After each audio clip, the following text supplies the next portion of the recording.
Within the Pokemon community, there's a set of self-imposed rules you can add to the games to make them more challenging, called a Pokemon Nuzlocke. You can only catch the first Pokemon you run into per route. If a Pokemon faints, it dies, and you can't use it anymore. And you have to nickname your Pokemon to get more attached to them. That means if you aren't careful, you can technically lose a Pokemon game under those conditions. I've wanted to do a Nuzlocke for the longest time. I've started a couple in the past, but never actually got to finish any because busy. But today's the day that all changes. I decided to make a video on my first full attempt at a Pokemon Ruby Nuzlocke. Let's see how it went.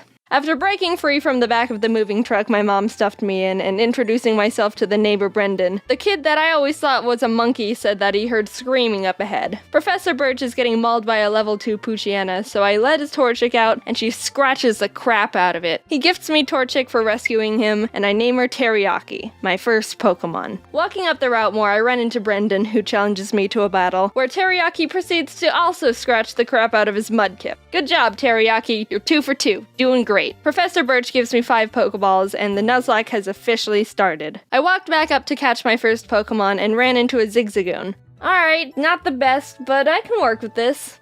You know, I think we're gonna have a really awesome adventure. Dude! So Teriyaki one-shotted Zigzagoon with a critical hit scratch, but whatever. Contain your murder a little bit, alright, guy? Route 102 is right around the corner, and that's where I was able to catch Corn the Seedot. Look at us, couple of friends ready to take on the Hoenn region together. After watching the weird kid Wally struggle to catch his first Pokemon, I continued on to Route 104 and found a little Talo in the grass. Aggressive and screams and hungry? Oh yeah, I know your name. In Petalburg Forest, a Team Magma grunt jumps some random professor, so Ari and Teriyaki peck his eyes out. Oh, hello, Shroomish.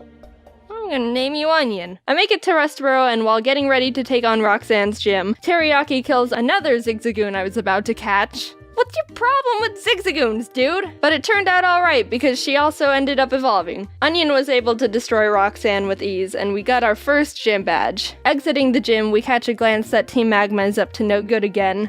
Something about the scorching earth or something. And this old man exclaims that they stole his Pico.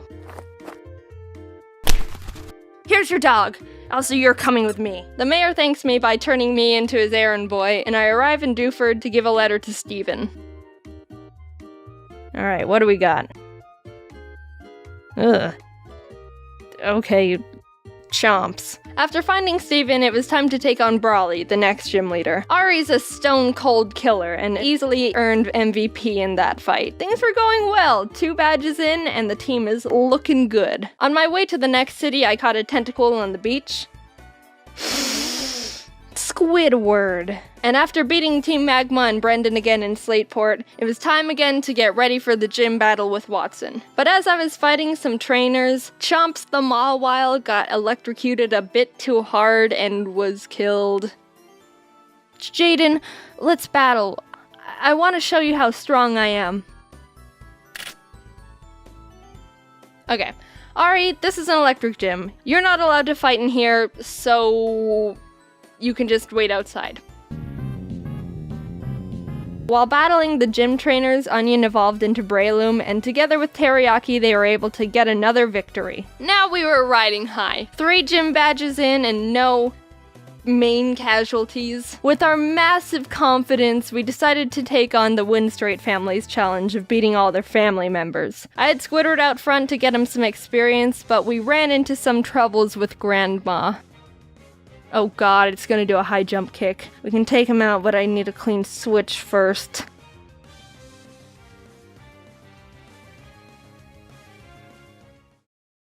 So I had to sacrifice Hushchild the Whismer, but honestly that was the safest move to ensure no one else died. Goodbye, Hushchild. You might be missed. While we were heading to Fall Arbor, fighting some trainers, Ari evolved. Oh, look at my big bird. Oh, look at you. Yeah. We were almost to town, but we had to get through the sooty grass on 113. Oh, jeez. Alright, Barf, get in there with the rest of them. I walked into Meteor Falls to see Team Aqua and Team Magma arguing about water and rocks. Can I go? So get over here, Zubat. They kept complaining and I had to go up the volcano they were blocking to fight Maxie, the team magma leader. That was a hard fight. Onion and Teriyaki were able to take out his Mighty Anna and Camerupt, but his Golbat hit hard. I ended up having to switch in Ari and double team up to win the battle. Not the most honorable of strategies, but it worked and we're moving on. On the way down the volcano, I ran into a mat shop. Oh, hello there, Chad. What? You're a female? Did I stutter? We arrived in Level Ridge Town and started getting through Flannery's gym. During that time, Squidward was almost killed by a Fury swiping Kecleon. Fury swipes. Oh my gosh, that does a lot of damage. Stop!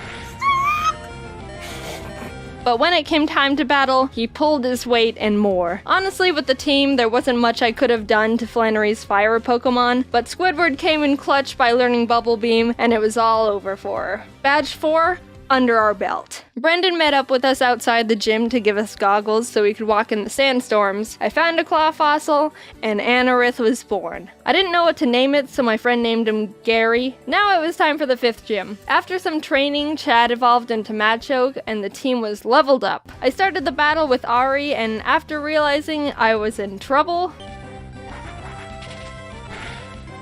Yeah, that doesn't do a lot of damage. I managed to squeak by with more double teams. Ari was barely able to take out the first slacking, so when the second, stronger one came out, I knew I had to use a different strategy. I brought out Onion to leech seed it and try and get more chip damage in, which worked, but he was also killed by Slacking's Facade, which I thought he could take.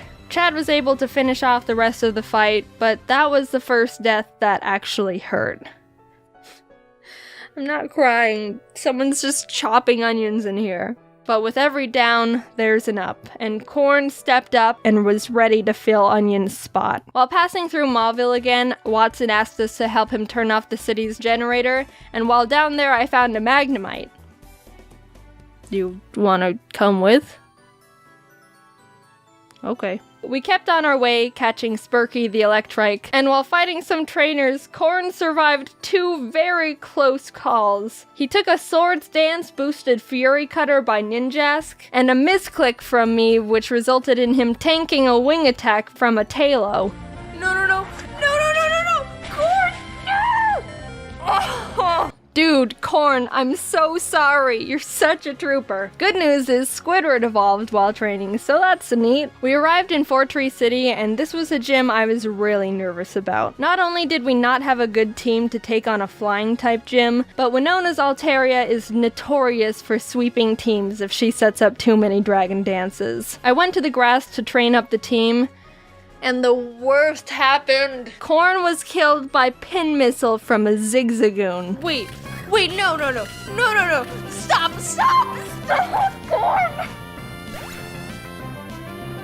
Corn! Corn! You monster! How could you do this? Is this why you kept trying to kill all the Zigzagoons? I want to think that Corn sacrificed himself because he knew we were at too much of a disadvantage going into Winona's gym, and by opening up a space, we could get the type advantage we needed to stand a chance. With a heavy heart, I brought Zip Zap Zop the Magnemite to the team, and realized how much more grinding I was gonna have to do. I had to fight so many Merrills to get Zip Zap Zop on par with the rest of the team. You wanna know how many? The move Thunderbolt can be used 15 times before it runs out, and I had to go back to the Pokemon Center almost 6 separate times to refill it, meaning Zip Zap Zop killed more than 80 Marill that were living in that lake. Winona led with Swellow, which Zip Zap Zop was able to take out, but she immediately brought out Altaria, which made me very scared because I know she's got Earthquake on that thing. I didn't have a clean switch, and I knew no one on the team could take 2 hits from this Cloud Bird, so I ultimately decided that I'd have to have Zip Zap Zop paralyze it in exchange for his death. Goodbye, Zip Zap Zop. You weren't here for long, but your efforts will not be in vain. Oh my god! Somehow Zip Zap Zop lived the earthquake on 2 HP like a mad lad. Corn must have been looking down on us for that one, because there was definitely a 90% chance Zip Zap Zop was supposed to die there. With that string of luck, I was able to switch Ari in for Zip Zap Zop to predict another earthquake, and started chipping away at the Altaria, which was not gonna be easy. She was already starting to stack up those dragon dances, which make her moves even more powerful, and I was legitimately sweating. But with what little luck we had left, Winona got greedy and tried to get in that last dragon dance, and that's when Ari was able to swoop in and snipe that kill. If that Altaria would have decided to attack at any point, she would have one-shotted anyone and everyone on my team. Thank you, Corn. You shined your photosynthesis onto us. From there, I was able to heal up Zip Zap Zop and sweep the rest of her team. The 6th gym badge was ours. Outside the Safari Zone, I found a Duskull I was able to catch. I tried to have Gary on the team since resurrecting him from the dirt, but he honestly has like no moves that do damage, so I decided to replace him with Sin. We arrived in Lily Cove and I tried fishing on the beach for a Pokemon, but Chad punched the Whalmer I reeled up too hard and killed it. We stormed Team Magma's base, and while trying to get the Master Ball they've got on the ground, an Electrode exploded and almost killed Chad, which was uncalled for. After beating their admin, they escaped into a submarine, and I went on to fight the next gym. Tate and Liza were the first double battle gym leaders, and I didn't realize until too late that I was just a tad underleveled for them. They don't have any more than 2 Pokemon, so I think we should be okay. 42?! Uh-oh. Sin and Zip Zap Zop made a good duo, being able to confuse and paralyze them, but Solrock managed to get off a Sunny Day powered flamethrower in Zip Zap Zop's face, which totally killed him. That really sucked. He put in so much work for the team and really carried us this far. The rest of this fight's for you, Zip Zap Zop. Squidward came out, and together with Sin, were able to finish off the duo, getting us our 7th gym badge. Alright, Spurky, you're up. I think I single-handedly wiped out the entire water Pokemon population between Zip Zap Zop and Spurky. I went to Shoal Cave and caught Blubby the Spheal, and went out to take on Maxie one last time. For some reason, I didn't learn my lesson when being underleveled for Tate and Liza, because I was even more underleveled for Maxie. Mightyena. It doesn't go down?! This fight was rough. Chad was able to take out his Mightyena, but I resorted to Squidward when his Crobat came out, and luck wasn't on my side here, because Squidward was killed by a high roll wing attack. The way Pokemon works is there's a small range of damage an attack can do. It's not actually the same all the time, and it's kinda based on chance. So even though it looked like Squidward could have lived 2 wing attacks, Maxie was able to get a low roll on the first one, and a high roll on the second, which was the death of Squidward. But it wasn't time to give up. We had to persevere. For Squidward. Ari came in and took out the Crobat, and lived on 1 HP when hit by Camerap's Rock Slide. It was a tough battle, but we squeaked by. Barely. After that fight, I needed to take a step back and seriously grind up the team again. If we were just a bit more underleveled, we would have been murdered.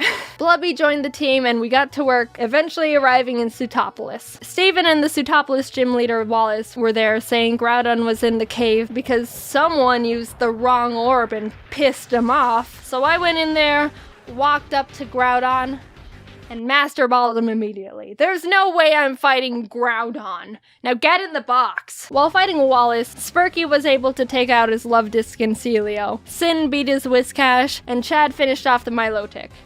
The team was perfect. And after obtaining our final gym badge, I knew we were ready for the Elite Four. We got through Victory Road. Wally tried to fight us for the last time, but he just needs to stop. We exited the cave, and there it was. The final challenge. Here we go. Sydney was up first, and honestly, he wasn't a challenge at all. Chad and Teriyaki were able to take care of his team with ease. Phoebe wasn't difficult either, with Sin and Blubby being MVPs. Glacio was a bit tougher. Teriyaki was able to take out her Glalie, and Spurky could handle her Celios, but her Walrein was the big problem. Walreins are thick, can tank a lot of hits, and can do a lot of damage. I would know.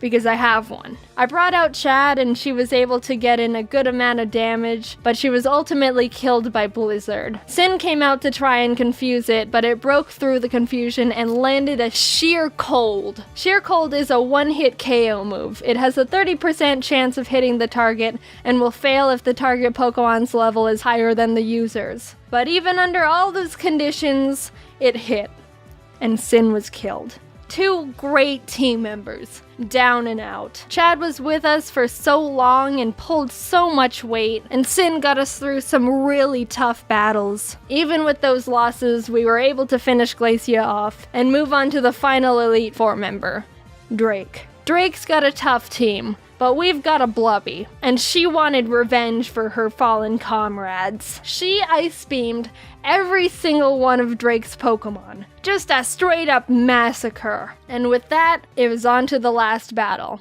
Steven Stone. I was legitimately nervous. I led with Spurky to take out his Skarmory as quick as possible, and Blubby was able to take out his Claydol and Aggron, but then came his Metagross. This might be the end. Metagross is Steven's strongest Pokemon, so I needed to hinder it as much as I could before it started doing serious damage. I knew his Metagross had Earthquake, which would definitely take out most of my team, so I had to have Spurky Kamikaze to get a paralysis off. Blubby came out again, and after a lot of hard work, finally beat the Metagross by spamming Surf. Teriyaki was able to finish his Cradily, and his final Pokemon was Armaldo, Gary's final revenge for getting booted from the team. I brought out Blubby because Teriyaki was pretty weakened, and after realizing she gets two-shotted by him, I knew she was gonna have to die. So with a heavy heart, Blubby pulled off her last Surf, getting Armaldo in the red, and was killed. Teriyaki, the Pokemon who's been with us from the start, who'd seen her friends die in front of her, the OG, refused to let any more murder happen. Onion, Corn, Zip Zap Zop, Squidward, Chad, Sin, Spurky, Blubby. Their zeros and ones won't go down in vain. One good kick to the head, and we did it. We completed the Pokemon Ruby Nuzlocke. Teriyaki and Ari were the only survivors, but the whole team put in a lot of work to get us to number 1. A cheers to the true Mad Lads. So if you're new here, hi. I've done this before. Last year I made a video about my first ever Pokemon Nuzlocke, and the game I played in it was Pokemon Ruby. It was fun, so here I am again doing another. But this time I attempted to Nuzlocke Pokemon Platinum. I'll explain again super quickly how a Nuzlocke works. You can only catch the first Pokemon you run into per route. If a Pokemon faints, it dies and you can't use it anymore. And you have to nickname your Pokemon so you grow more attached to them. If you still don't understand, that's not my problem. Let's get started. Hoo boy. This was my Pokemon Platinum Nuzlocke.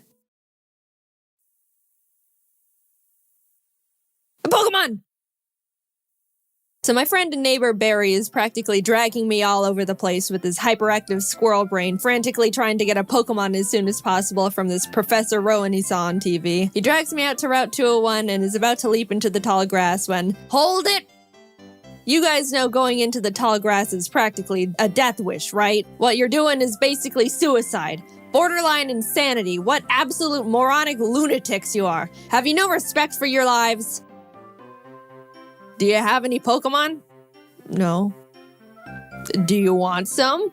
And like that, I have a Turtwig. I named him Turt and immediately used him to bash in Barry's Chimchar. I was making my way through the routes, but right as I was about to nab the Shinx I found on 202. Don't kill it. No! So no Shinx for us. But that's alright, Shinx isn't that great this early anyway. Then I locked eyes with our first trainer. The first battle. Let's see how we fare against youngster Tristan and his level 5 Starly. Oh my god! So in the first trainer battle I ever fought, I almost immediately lose my starter to a critical hit. Why do I suddenly have a very bad feeling about this? Nevertheless, we kept going onward through Jubilife City, where we caught Kronk the Zubat in the cave above Route 204, and Magikarp on 218. Hi, Magikarp. Your name is Puppy. Just outside the city, Barry runs up and demands another battle, so I happily bash in his Chimchar again, and his Starly too. I kept on my way, eventually arriving in Orberg City, and nervously challenged Rourke. I was terrified of his Cranidos, but Turt landed a crit Razor Leaf and one-shot it before it could even do anything, so that's badge number 1 for us. I made it to Floroma Town and was really excited because if you didn't know, outside the Valley Woodworks you can find Shellos, and if you didn't know, again, I love Shellos. I ran straight to the grass to get my Shellos encounter, and I'm not gonna pass up an encounter, so I very depressingly caught the Shinx and named it Failure to vent my sadness and frustration over not getting a slug. While there, we found Team Galactic messing around, stealing electricity, and this little girl's dad. So I beat up the grunt guarding the door, broke in, beat up the grunts in the building until Turt evolved, then found Galactic Commander Mars at the end of the corridor, who I was scared of because she's got a fat cat that hits like a semi-truck. But I had a plan. Back in the Orberg Mines, I caught Dwayne the Onyx, and I brought him to the fight because in case things got dicey, I would switch him in to buy time and heal up my other Pokemon. Basically, Dwayne was death fodder. Turt took out Mars' Zubat, and when Perugly came out, Kronk plucked off the Oranberry it was holding. But she got hit pretty hard in the process, and since Turt needed a bit of healing before he could get back into it, Dwayne can take a scratch. Look at that. Dwayne is fine. He's fine, guys. Don't pull the sad nose for Dwayne. Dwayne's fine. Don't worry about him. Don't worry about him. Oh my god! Dude! Alright, I'll give him that. I'll give him that. Dwayne gets to live. somehow, when Dwayne was supposed to die, he hung in there on 1 HP. And you know what? I respected the hell out of him for it. I let Dwayne live, and Turt was able to take out the Perugly. What a legend. But then I put him back in the box and moved on. In Mount Coronet, I caught a Bronzor named Big Boy, which I happily added to the team. And right before Gardenia's gym, Kronk evolved, which meant no mercy for those flower ladies. Badge number 2. We slashed the guard bushes in front of the Galactic building and ran up all the stairs where we fought Galactic Commander Jupiter. Let's take a look at how that went. Don't crit. Don't crit, don't crit. No! But, I mean, that won't do... Let's just hit it. Don't crit him. No. Oh my god. We finally were able to beat her, but that fight really knocked the wind out of me. I was shaking on my way back to the Pokemon Center when this lady Cynthia shows up and is like, egg? Yeah. Anyway, even meeting Cynthia wasn't enough to calm my nerves, so to keep my mind off the absolute tragedy we narrowly avoided, I decided to start training up Big Boy on Cycling Road.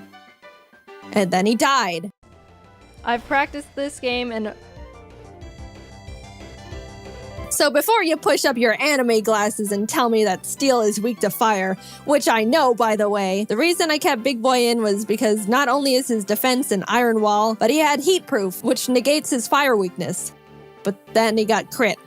So, first death. I'm sorry, Big Boy. You never had the opportunity to become a big boy. I walked into Wayward Cave and found a Gibble. Gibble is an amazing Pokemon. It turns into Garchomp, which is easily one of, if not the strongest Pokemon in the game that isn't a legendary. Adding it to the team would give us such a huge advantage, and now there is nothing in my way between that and...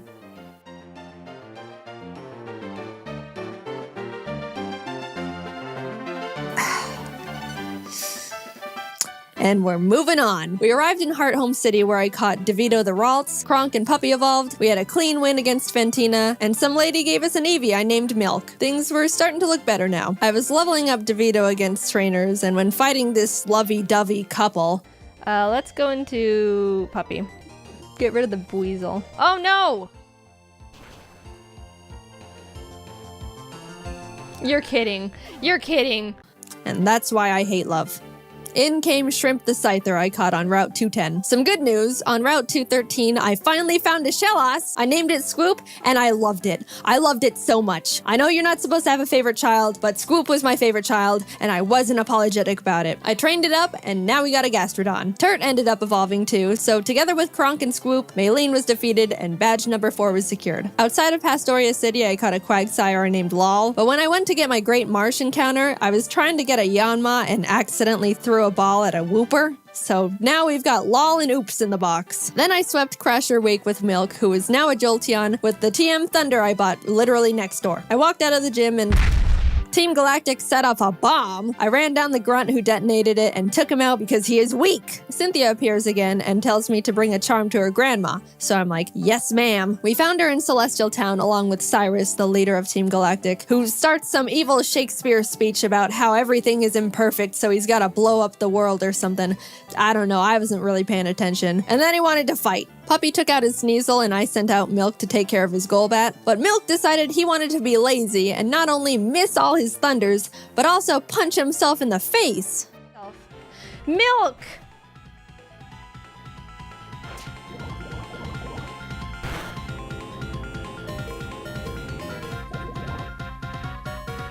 You can't be doing this. Kronk came out and killed the Golbat because Milk was being difficult, but I gave him a second chance and he took out the Murkrow. Anyway, here's your dusty charm. I went out and caught a Magnemite named C, then arrived in Canalave City where we barged into Byron's gym and demolished his team with Swoop and Turd. Then Team Galactic sets off another bomb, this time at Lake Valor. So Barry, Professor Rowan's assistant Lucas, and I split up to check on the lakes. As I'm strolling past all the flopping Magikarp, I run into Galactic Commander Saturn, who we swept the floor with. After that, we headed over to Lake Verity where we did the exact same with Mars. There was a part where Turt got crit and almost died. Oh god. Oh god. But we're fine, he's fine. Finally, we had to go check up on Barry at Lake Acuity, and after trekking through 6 feet of snow for like a mile, we get there to find Barry at the top of a cliff like, ha ha ha, you can't climb rocks. Come back when you can climb rocks, loser. I'll go fight Candace's gym now, I guess. Now, we've been having some good type matchups with the past few gyms, so I haven't really been nervous about most of them, but Candace uses ice types, which like half my team is weak against. Which, you know, nervousness rising. Not only was I at a massive type disadvantage, but the main threats on our team were her Abomasnow because it hits like a truck and sets up hail, and her Frostlass because it'll use the hail from the Abomasnow to heighten its evasiveness with Snow Cloak, spam double teams, and then just sweep my team. I walked in, took a deep breath, which didn't make me feel better at all, and started the battle. Shrimp took out her Sneasel and Swoop took out her Piloswine, almost dying in the process, and then she finally brought out the big bad Abomasnow. Since it's grass ice type, I taught Puppy Fire Blast. Yeah, I didn't know we could... Anyway, I wasn't sure it could one-shot because Puppy's not a special attacker, and lo and behold, it didn't. It didn't miss. Please kill it. Please. It's quad. It's quad. What? Eventually, Puppy took it out, but that was absolutely terrifying. Last but not least, Frostlass. I wanted to have Swoop Rain Dance to get rid of the hail so Frostlass's Snow Cloak isn't activated, but since Swoop was sitting at a not-so-chill 20 HP, that wasn't gonna work out super great. However, since I didn't want Kronk to be in this fight at all, right before the fight, I swapped her with Failure the Shinx. Yep. Sorry, little guy. Failure looked up at the looming death that was Frostlass in front of her, and as I healed up Swoop, Failure was killed in its blizzard. It's really unfortunate we had to resort to it, but I give Failure a salute for stepping up and surrendering its life to the team. Swoop came out, got off the rain dance, and after a close battle, was able to pull through. We won, but it wasn't without sacrifice. We had a moment of silence for Failure, the true MVP of the fight. Gone, but not forgotten. Now we could climb the rocks to Lake Acuity, and when we got up there, Barry's got snot dripping down his face, crying in the snow because he got beat up by Jupiter, who looks at me and is like, "See ya, I'm going to Veilstone HQ."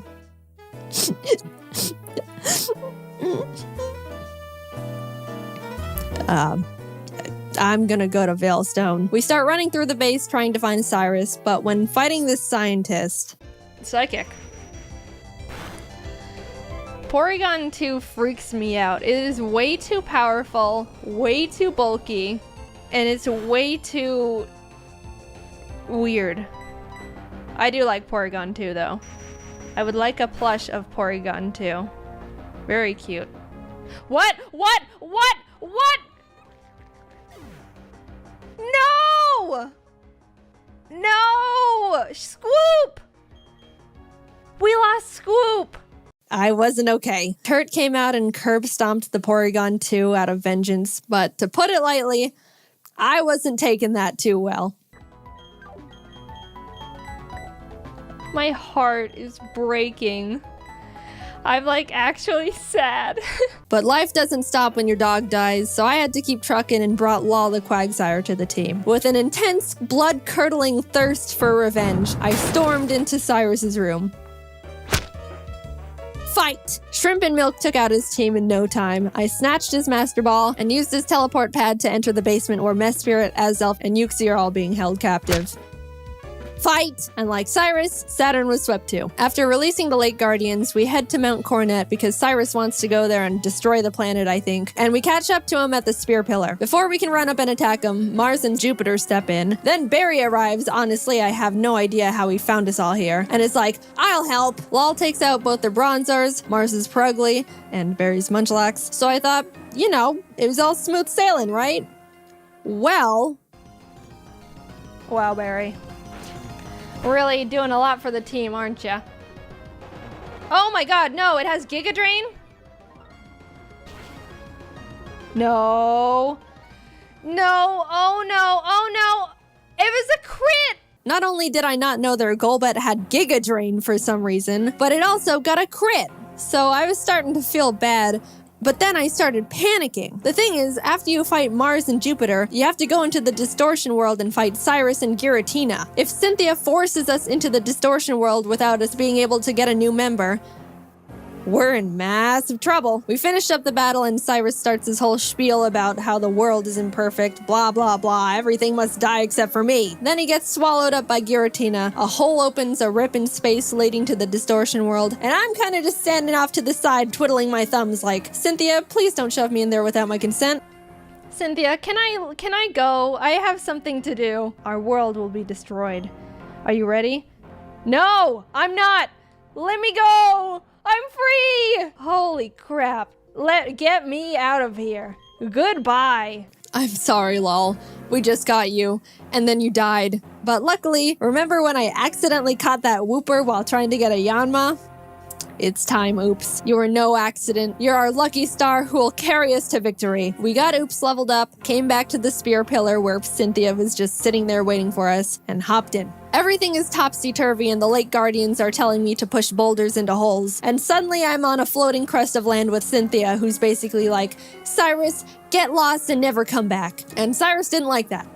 So he came at me. Oops took out his Houndoom and his Gyarados came out, so I switched to Milk. But I was very terrified because Cyrus's Gyarados has Earthquake. So if Milk misses his Thunder here, he dies. And Milk is notorious for missing his Thunders. But it hit.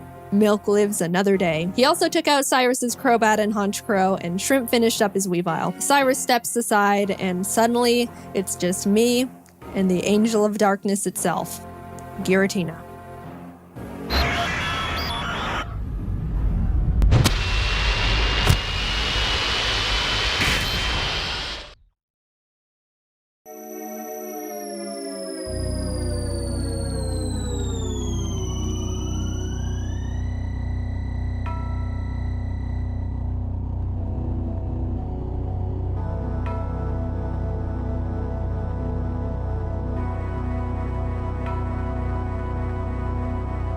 I threw the Master Ball, and like that, it was over.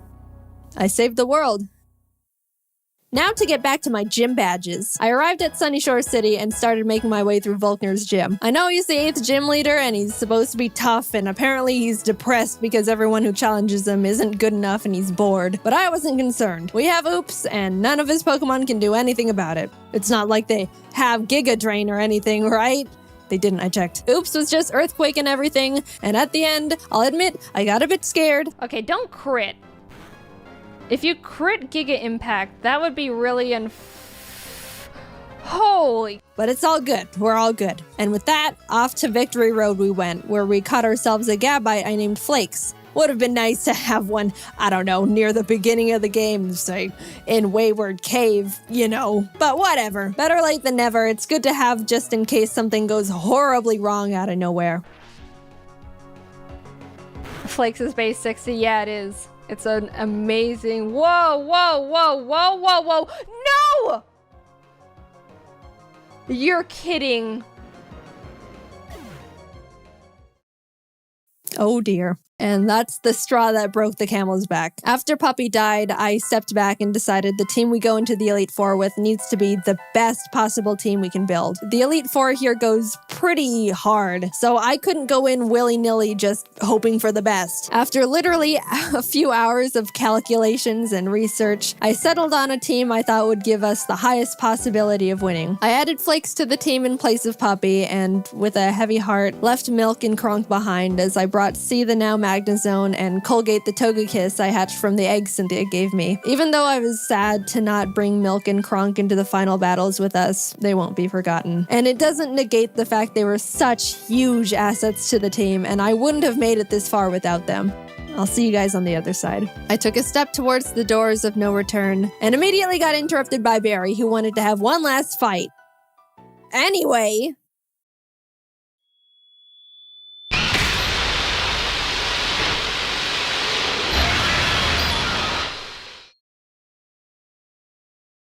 Welcome. This is the Elite Four.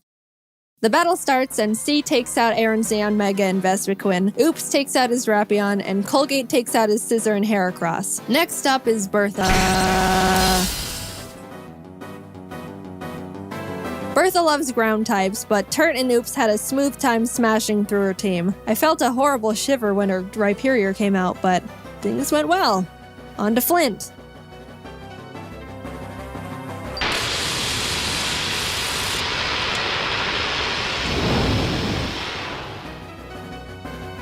Flint has a pretty scary team, but luckily Oops and Flakes had no trouble plowing through them as well. And with that, we're on to the last member, Lucian. Now, Shrimp hasn't had much time to shine in these fights so far, so I decided I wanted to let her go all out. She set up sword stances and bullet punched everything. Proud of you, Shrimp. And suddenly, I'm at the entrance to the champion. The trainer who's been known to crush dreams in a single battle, and many still fear to this day. I took a deep breath. Things are going surprisingly well, and I don't know how to feel about it. But I looked up, and there she was. At this moment, I have only one last objective: defeat Cynthia. She leads with Spiritomb, which has no weaknesses, so I sent out Turt to hit it as hard as possible. Flakes takes out her Togekiss, and then her Garchomp comes out. This is known to be one of the toughest boss Pokemon in the entire franchise. And rightfully so. That thing was made by Satan himself, and I'm sure even he fears what he has created. I immediately switched to Oops, who's the only Pokemon that can lead us to victory here. I planned to put it to sleep with Yawn, and then Ice Beam it until it died. That was our only hope. But then, Oops was crit.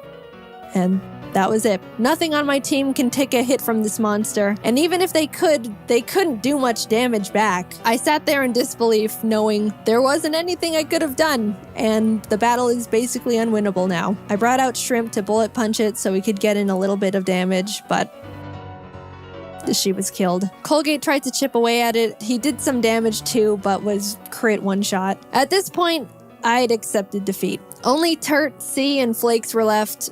It's hopeless at this point. Flakes came out, and against all odds, Flakes outsped Cynthia's Garchomp and killed it. I didn't think he could do it. He was 2 levels weaker, and I don't know. I just didn't think he could outspeed it. Suddenly, there was a chance. We could win this after all. Cynthia brings out her Milotic, which C took out with a few Thunderbolts. Flakes took out the Lucario with Dig. Look, my Earthquake TM is on Scoop, and we all know what happened there. Finally, her last Pokemon comes out. Roserade. Flakes went in for the Dragon Claw, and the battle was over. We won. As Cynthia's congratulating me, a sudden feeling of overwhelming guilt washes over my entire body, so intense it almost knocks me down. I don't think I deserve this. Something here isn't right. This wasn't meant for me. Back in the Distortion world, when Giratina split me in two, how do I know I'm me? What happened in the other timeline where I saw glimpses of what happened parallel to this world, that was me too. Those things happened. Was that the ending I'm destined to have? The world I'm living in now is how I want things to be, but the other Jaiden is equally me as I am her. Even if you might think I deserve this dimension, things don't work like that. Are there some things you can't escape, even when you try everything you can do to alter it? I don't know the answer. I may be able to sit on this throne now and thank all the Pokemon that put in everything to help me get here. All the hard work, blood, sacrifices we made.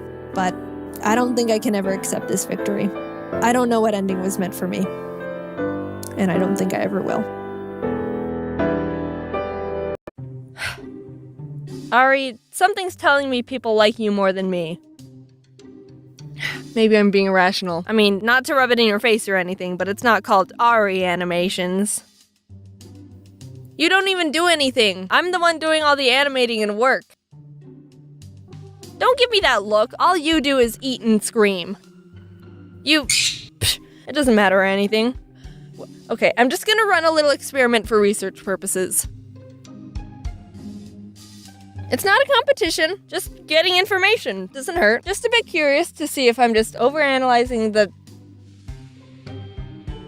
Well, since you all just love Ari so much, why don't we just talk about him? No, I get it. Ari's cute. He's funny. He flings strawberries all over the place. Let's shift the spotlight to the star here. I don't think I've ever gone into the origin story of getting Ari, so I guess I should do that. Back when I was 12, I said to my mom, "Mom, can we get a bird? I really, really, really like birds." Have you seen that one video of a bird in a rabbit costume? It's pretty great. And she said, "Okay, you can get a bird when you move out."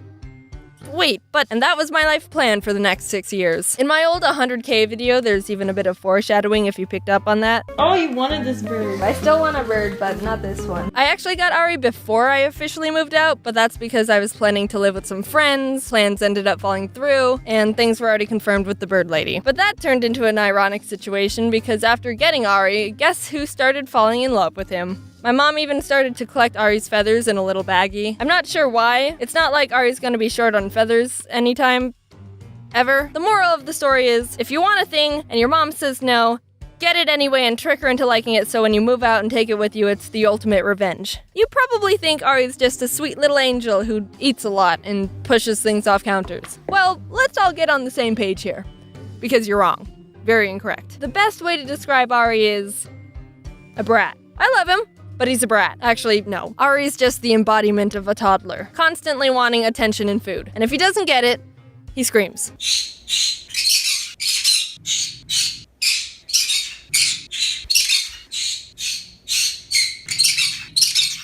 Isn't that just the sound of love? Stop. Ari also gets really jealous. Since we spend so much time together, he's definitely bonded to me. If anyone gets in the way of us, then he starts getting really aggro and puffs up as if that's threatening anyone. When I was living with my parents, my mom would come into my room and kiss me goodnight, and he would just stare at her. Who does this human think it is? I will end them. Ari sees my mom as competition for my love. He doesn't like her. Ari's actually pretty shy. He's only comfortable with me and Jack so far. Everyone else, he's all, nope! Like, physical nope. No, look. Sorry. Why would you do this every day? He's like leaning. Bye. Dave, you want Ari to lean away from you? Ah! I also want to bring up the fact that Ari just decides not to like random objects. Like nail filers, those are pretty high up on his hate list. He doesn't like it when I use hair products. He doesn't like it when I refill his water. Hate what you want, Ari, but I think you should be a little bit more grateful that I'm giving you water. Just trust me on that one. Despite being a jealous little punk, Ari does have his golden moments. One thing that he's fascinated by is drawers. I don't think Ari really understands the concept of how drawers work. I can only assume he sees them as little pockets of universes that appear and disappear at random intervals. Because this is pure confusion and interest if I've ever seen it.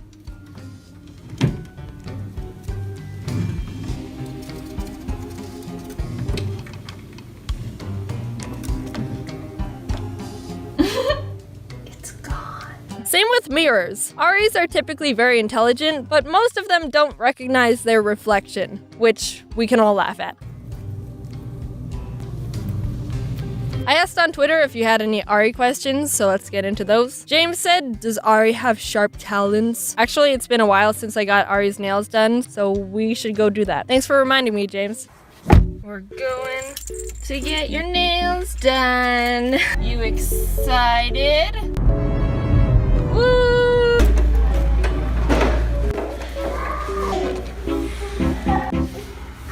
I just want to whisper. There was. What the? He super jumped. Okay, dude, stop putting your finger up there. Something for lunch.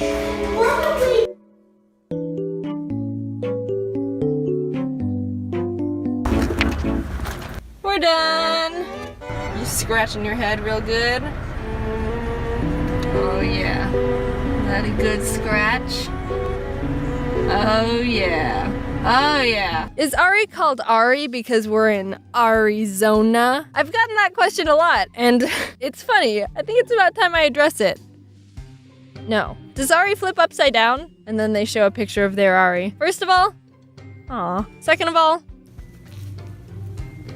Hi. yes. Is Ari secretly making the animations? No, the pen is bigger than his entire body. Does Ari like mangoes? Yes. When I was younger, my family had a sun conure. He was not a quiet bird and got pretty loud. So, how loud does Ari? Does Ari like music? He tries to sing but has no rhythm and is pretty tone deaf.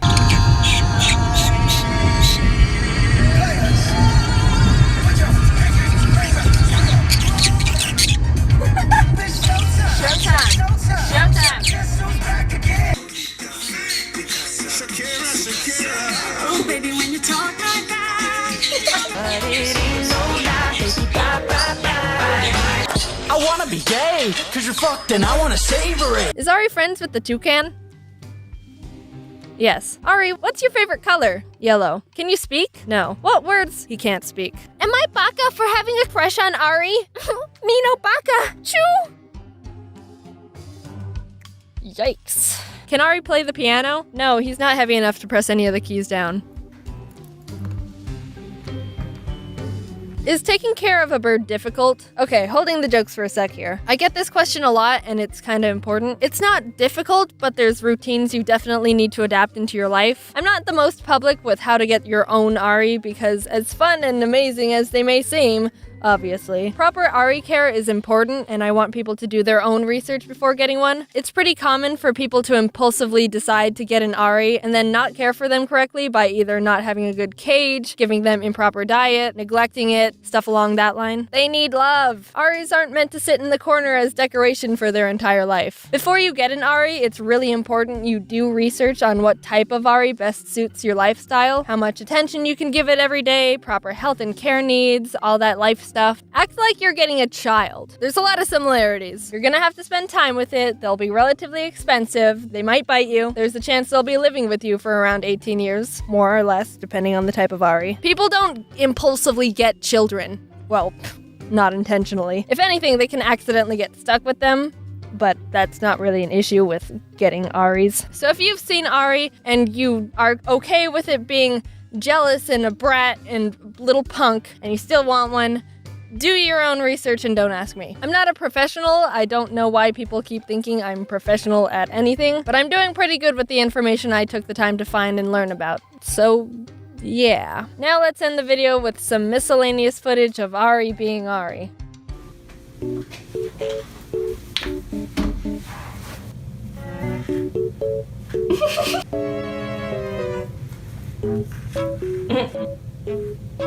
No one likes a peeping Tom. Alright, I'll let you in. Sorry. Hi. What are you doing? Don't. Ah! Whoa. Wow. Hello. You brought a rice? Ah.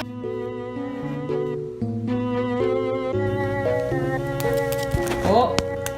Oh, oh. Wah. Wah. You're just talking to yourself over there. On Lonely Island. Is that right? Are you angry? Are you angry because you want to be over here? We don't all get what we want now, do we?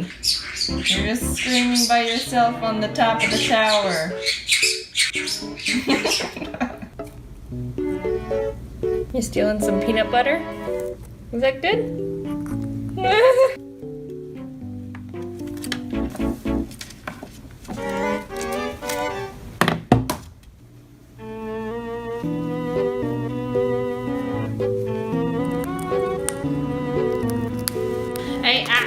God, you. Oh. Being sick is the pits. I should know, because I'm sick right now. You can probably hear it in my disgusting nasally voice, and I probably shouldn't be recording a YouTube video right now. But you know what? Life stops for no one, and I'm not gonna get left behind. But for real, I was like, I need to get started on the next video, but my voice sounds like I drowned in cheese graters. Whatever. Let's talk about being sick. It's relevant enough. I'm fortunate to have a really good immune system. I never get sick. Believe it or not. From elementary school through high school, guess how many days I've missed from being sick? Don't guess. I'm gonna tell you anyway. It's 2. And they were back to back, so I was just really dying that one time. I mean, sure, I've gotten sick here and there, and my mom was just like, oh, you're fine, pack your bag, you're going to school. Missing arm? Pfft. If the lizards can regrow their limbs, so can you. So that number doesn't tell everything, but I think 2 is a pretty good score to have over 12 years. I'm not like a crazy germaphobe though. I don't go out of my way to avoid being exposed to sickness or actively try to kill any bacteria that may give me some sniffles. Sometimes I forget to wash my hands. I heard that kids who are more exposed to germs and stuff when they were young were able to more efficiently build immunities to them.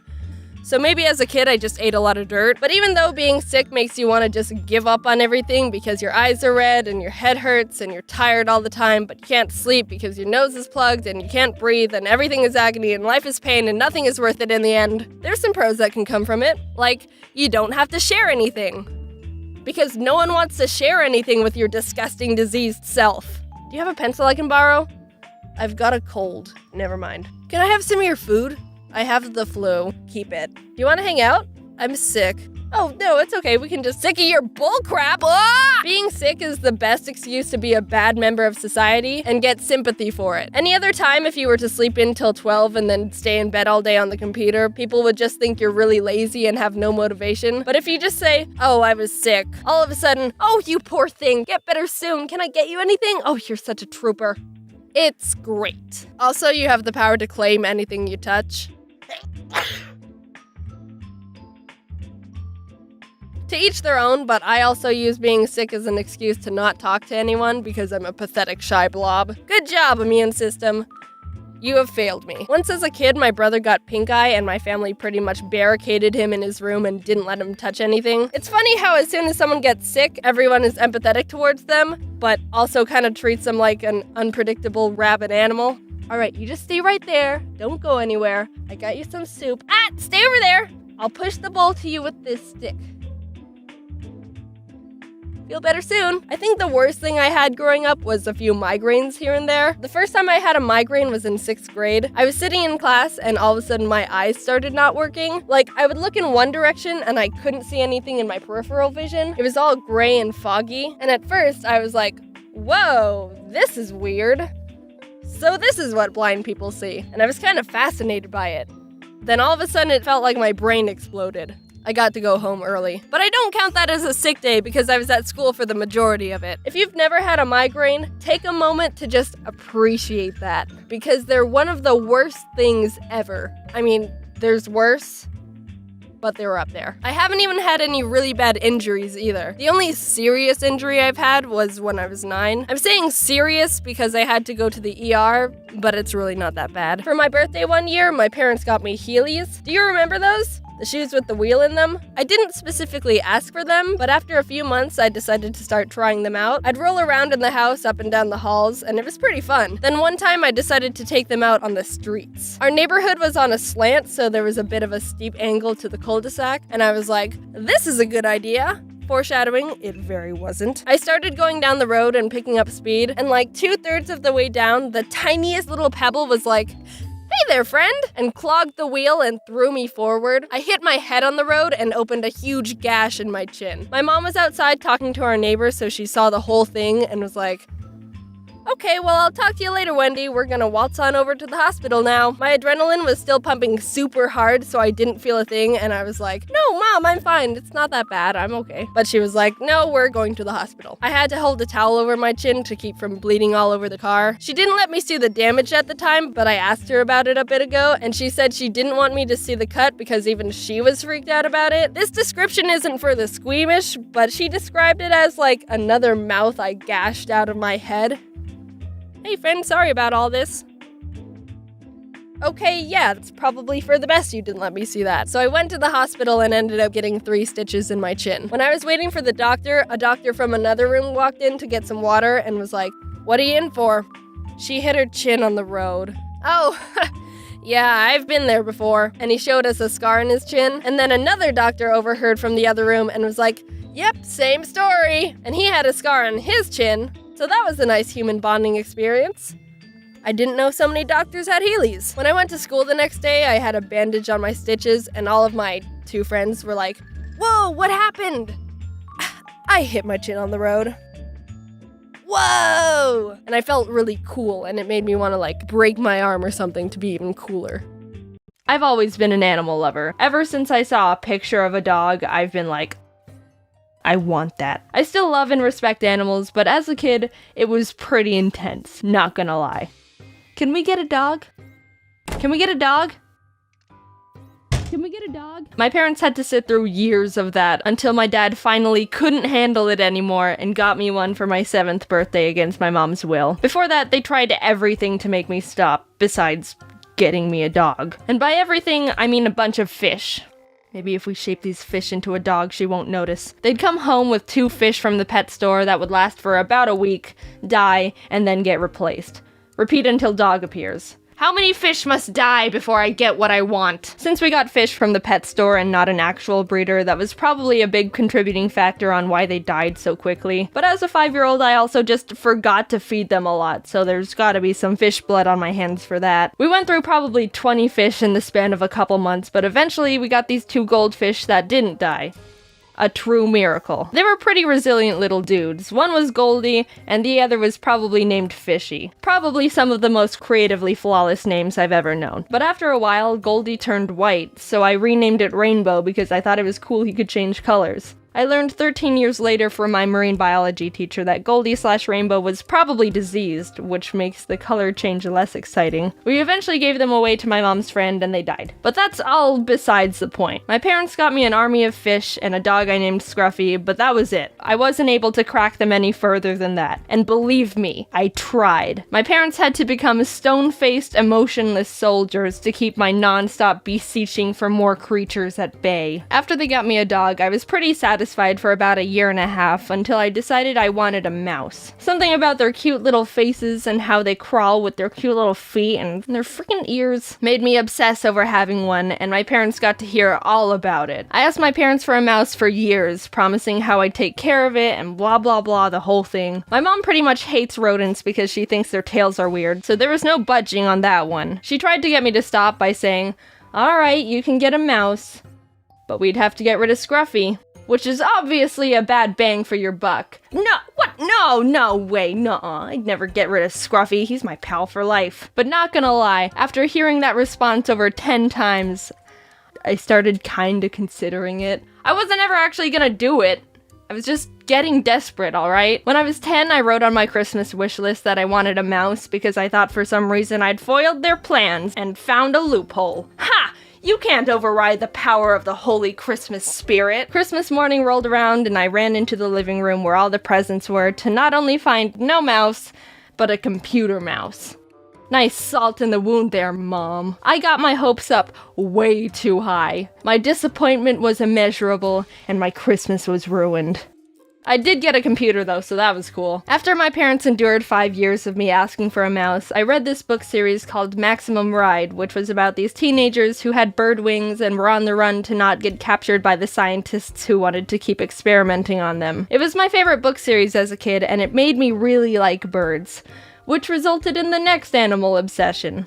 I swear to God, if I hear one more mention of a mouse again, I'm gonna— Mom, can we get a yellow-naped Amazon parrot? Yes, I started loving birds back when I was in 6th grade. Everyone say a big thanks to James Patterson for creating this bird-obsessed monster. At the time, I wanted one of the big boy birds. A yellow-naped Amazon parrot, to be exact. I would spend hours just watching all the YouTube videos I could find of them and sending them to my parents like, "Look, Look how great they are! You totally want one now, don't you, after watching one play in a box and sing Old MacDonald? This was a whole new type of fixation. I mapped out on the ground where the cage could go with tape, googled where Amazon parrot breeders were near me. I made multiple PowerPoint presentations for my parents on why they should let me get a parrot. It was intense, and the pressure was on. My mom was even like, "So how about that mouse?" But no, Mom, that ship has sailed. Now I want a 15-inch parrot that lives for 80 years. They started telling me, "You can get a bird when you move out." And from then on, it was my goal to get out of my parents' house as soon as I could. Obviously, I never got a yellow-naped Amazon parrot, but I never really got out of my bird phase because I've got this thickums right here. I was pretty self-aware that asking for a parrot was a long shot, so even though I still wanted a bird, I dialed back my animal requests, and when I was 14, I started really liking flying squirrels. They were my favorite animal for a while, and that's when I realized people can have them as pets.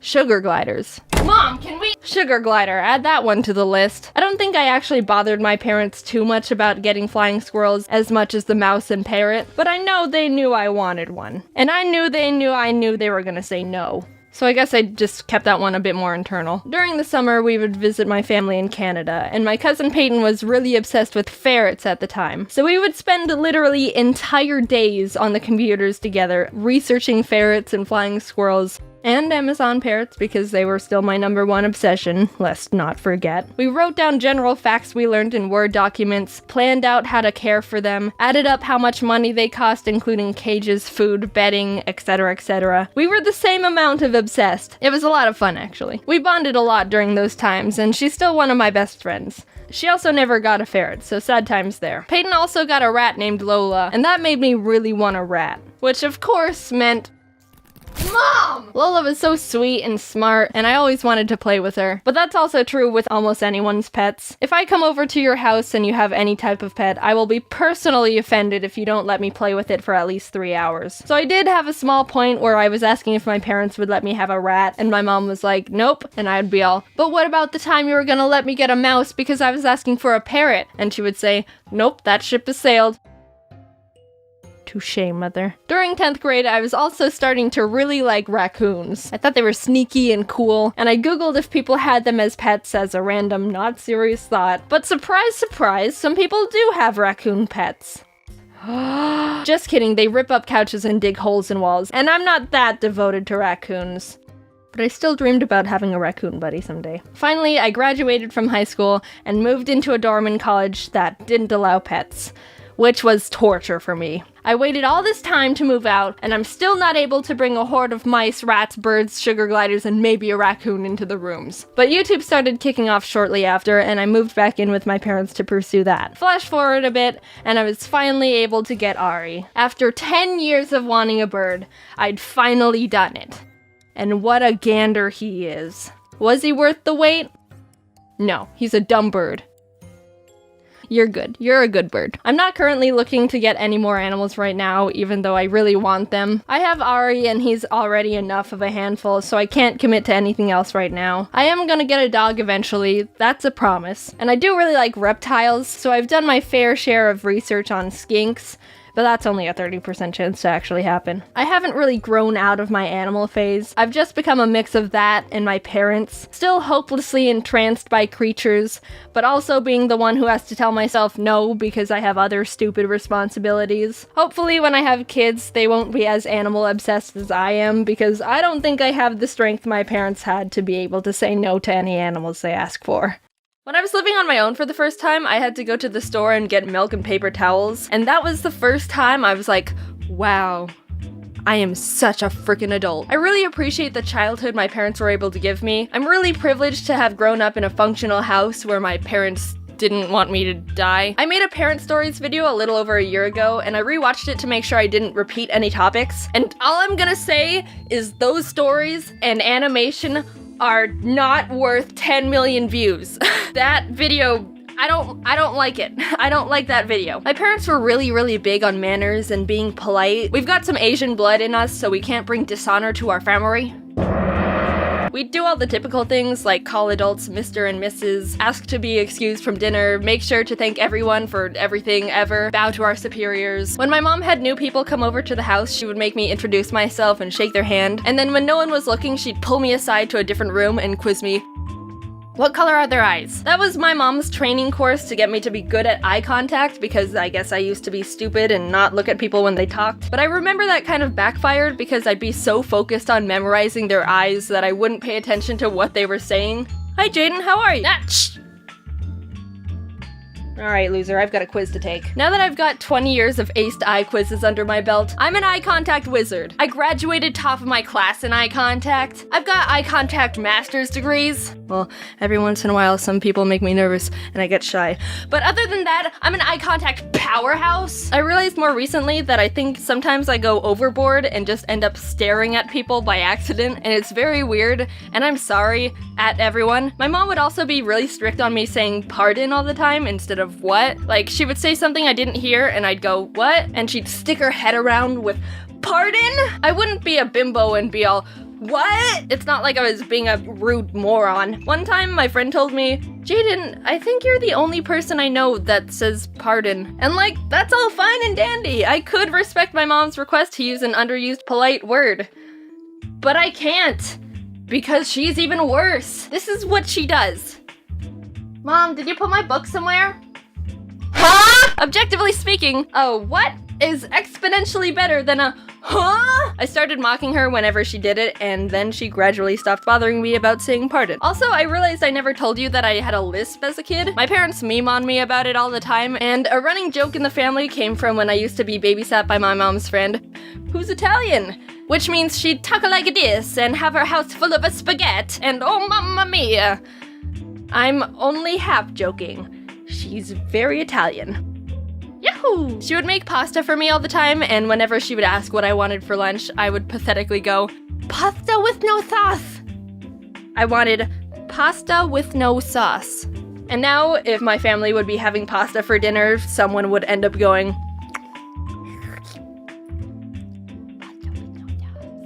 I don't have a lisp anymore. Sometimes it shines through when I talk too fast or get sloppy with my words, but somehow I fixed it by myself. In first grade, we were learning about letter pronunciation, and when we got to S, the teacher explained that some kids say S with their tongue, when it's actually supposed to be behind your teeth.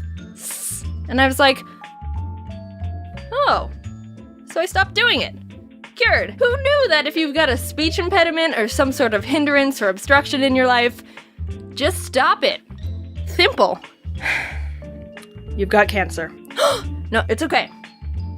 Just stop it. When I was learning how to swim, my mom and her friend, who also had a daughter my age, hired a swim instructor for us, and I don't remember a single thing about it except that she made us hang off the edge of the pool and just shimmy across the side. But I was terrified of these filters against the side and always refused to go across them because I was scared of being sucked in or something. I don't know how I passed that class because I refused to do the exercise. But at least I knew her eyes were blue. And then at the end of each lesson, she'd give us a piece of licorice, like we were dogs. I didn't like licorice. Oh yeah, and also this one time I almost drowned and died. So my parents were having a bunch of their friends over who also had kids for a pool party. There were a handful of pool toys like blow-up dolphins and beach balls, but we also had this floating foam mat. I was doofing off doing my own thing, and at one point when I was underwater, the mat drifted over top of me. When I had to go up for air, I hit the bottom of the mat, and I was like, uh-oh. Time for advanced critical problem solving. So if this mat is over top of me, I can't get up to the surface to breathe. So what do? I got it. I'll simply become a child Hercules and lift 3 6-year-olds from underwater into the air with my twig arms. Rather than using one of my 4 brain cells and swimming 2 feet to the side away from the mat, I decided to try and just bench press my way to survival. One of the adults realized I was being an idiot and also dying, and instead of being like, well, survival of the fittest, he dove in and saved me. So I didn't end up drowning of stupidity. Thank you, Mr. Chad. And now I'm here, on my own, moved to California, in my own place, not dead at the bottom of a pool, staring at everyone. Being honest, I love my family so much and they've done so much for me. It takes a lot of effort to raise a person. Just think about how helpless and stupid babies are when they start out. They can't do anything. You can just put a baby on the ground and do nothing. Just leave it alone and it'll just pathetic. I'm so thankful and lucky my family's so supportive about everything I've been able to do because I know not a lot of parents are like that. They even helped me sell merch at VidCon. They were so happy about it too. They came up to me after every day like, oh my gosh, Jaiden, everyone's so wonderful. The people who watch your videos are so sweet. Someone asked me to sign their shirt, so I just wrote Jaiden's mom. I was really nervous to pursue this career path because it can be a bit unpredictable, but the fact that they're so proud and encouraging has helped me do so much more than I ever would have thought I could if I was alone. So thanks, Mom and Dad. Brown, Hazel. I just played one of the best Pokemon games ever, and I'm here to tell you all about it. I'm a huge Pokemon fan. Ruby was one of the first video games I remember owning, and I've decided to devote the rest of my life and soul to the franchise. And by that, I mean I'll play the new games when they come out. Do I have to like them? No. Frankly, I think the past few recent ones have been kinda garbage. But that won't stop me from getting my hopes up thinking the next game will be different, even though deep down, we all know it won't be. But Pokemon does have a few side games you might have heard of, like Pokemon Mystery Dungeon, or Pokemon Stadium, or that weird geometric one. But there's one franchise that I feel like doesn't get talked about nearly as much as it deserves, and that's Pokemon Ranger. I had the original Pokemon Ranger game as a kid, and I remember two things about it. I liked it, and circles. Lots of circles. The flashbacks are beginning. When I remembered Pokemon Ranger existed, I decided to look it up and see if it was worth possibly making a video on, and that's when I realized there were actually 3 Pokemon Ranger games. Pokemon Ranger Shadows of Almia, and Pokemon Ranger Guardian Signs. Bit of a Pokemon Ranger mouthful, but I digress. I was looking at some forums of people discussing which one they thought was the best, and the Shadows of Almia one seemed to be high on a lot of people's lists. So I bought the game. Now sit down and get comfy because I just played this game for the first time and I'm here to tell you about why it's the best game ever. The game starts off with your character taking the entrance exam to a Pokemon Ranger school, and it only took me 2 attempts to draw 5 consecutive circles around this barely moving Pikachu. You're dang right that's impressive. I guess that's all it takes, because now I'm officially a member of this secret army for this inscrutable team school plotting to rule the world. Oh, he's just kidding. Yeah, it's a normal school. I'm introduced to my class, and for some reason they've been like starved for new human contact or something, because they're bombarding the teacher with questions. Are they a boy or a girl? Which is it? Is she cute? So I'm introducing myself, and apparently the teacher catches this Keith kid looking at me with a big grin. Anyway, you go sit next to Keith. Oh, okay, just plop me right next to him. Yeah, I don't mind or anything. Thanks, Teach. Anyway, you get a tour of the school from this girl with me, meeting the other teacher, Mr. Kinsaid, who's apparently a stickler for making sure kids don't run in the hall, and this kid, Isaac, that Rhythmy called Mushroom Hair. Both my IQ and my height in centimeters are 163. Alright, bud. After getting a feel for the school, you're taught how to capture Pokemon with your styler. Loops portray the feeling of friendship, so the more loops you draw around the Pokemon, the more it will submit to your friendship. That's nice. Touch the Bidoof. You finish the school day and are fast asleep in the dorms when all the students decide it's initiation time. Get up, sleepyhead, it's 4 a.m. Time for your student initiation. Yes, sirs. They tell you to find all 4 of the stylers they've hidden around the giant school, and after doing so, you have to put them in the basement for some reason. So you head down there after finding them all, and are in the basement when— Why are you down here? Only I'm permitted to be in the basement. Leave now! Anyway, Isaac, have you finished testing my very secret experiment no one can know about? The rest of the school year goes on without any big problems. Pokemon Ranger Crawford comes and talks about what it's like to be a ranger. You save the milkman from some Bidoof. You attend a one-day internship at the local Pokemon Ranger base, and they make you bring them their lunch as an important mission. Actually, while you're at the internship, someone runs over and says the Pokemon on the beach are acting strange. You go with the Rangers to check it out to see all the Pokemon going crazy, and save the day by capturing them with your loops of friendship. But yeah, that's weird. Finally, you make it to graduation. Jaiden, come up and make a speech as the class representative. Oh, I'm the class representative, huh? Well, don't mind if I... So after saving everyone from a very strange rampage of Tangrowth, you start working at the Pokemon Ranger base you interned at. There's a call about some more Pokemon acting strange down in a nearby cave, so your first mission is to investigate what's going on. In the cave, you stumble upon this weird missile-looking machine that seems to be what's hypnotizing the Pokemon in its vicinity and making them go crazy. So you destroy it and everyone's proud of you. This Professor Hastings guy is called down from the Pokemon Union to take a look at the cave machine, and I guess he's like 100 years old or something because the Rangers want you to go meet him halfway in Puel Town to make sure he doesn't get lost and die along the way. You take one step in town, and oh god, all the Pokemon are going nuts. Turns out there's more of those rocket machines planted in the town, and as you're going around smashing them, you run into some guys that are not only very shady, but also terribly shifty. They run away to tell their leaders there's Pokemon Rangers smashing their stuff, and further into the town you find them again with their admin, who's like, dude, what the heck? What do you have against our Giga Remos, you vandals? Treat things with respect. And then attacks me with Rattata and a Toxicroak. Not gonna lie, their battle music kinda bangs though.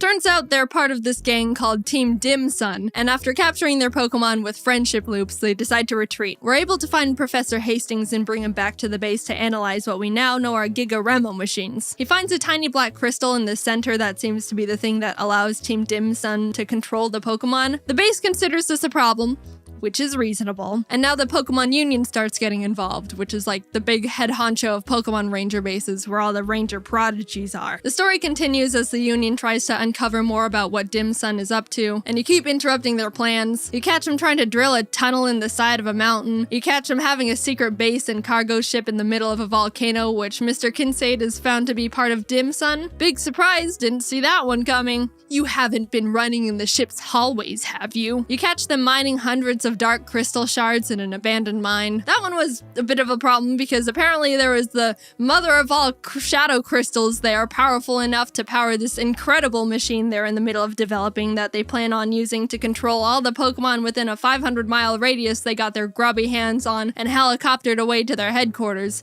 Probably should tell someone about that. But the good thing is we ended up finding the diary of the Dim Sun president's father, who writes about how if we gather these 3 gems called the Tears of Princes, the gems will be able to combine their power and negate the power of the Shadow Crystal. Alright, let's go do that. The first gem is told to be in this giant ice castle called Alima Castle, and on the way there, you run into Dim Sun grunts trying to stop you. They're not hard to deal with, and they start getting a bit frustrated.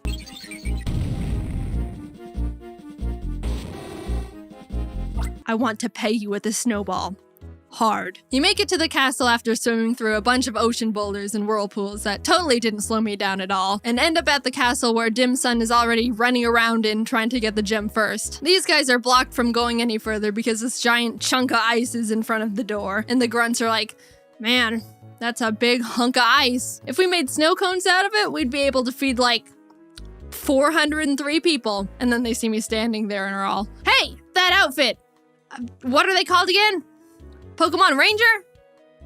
You came for a snow cone? You deal with that whole situation and end up in the room just before where the gem is being kept, where you're introduced to one of the members of Team Dim Sun's Sinistrio, Ice. I don't know what his deal is, but he called me Jaiden Noob and then dabbed, so I had to murder him.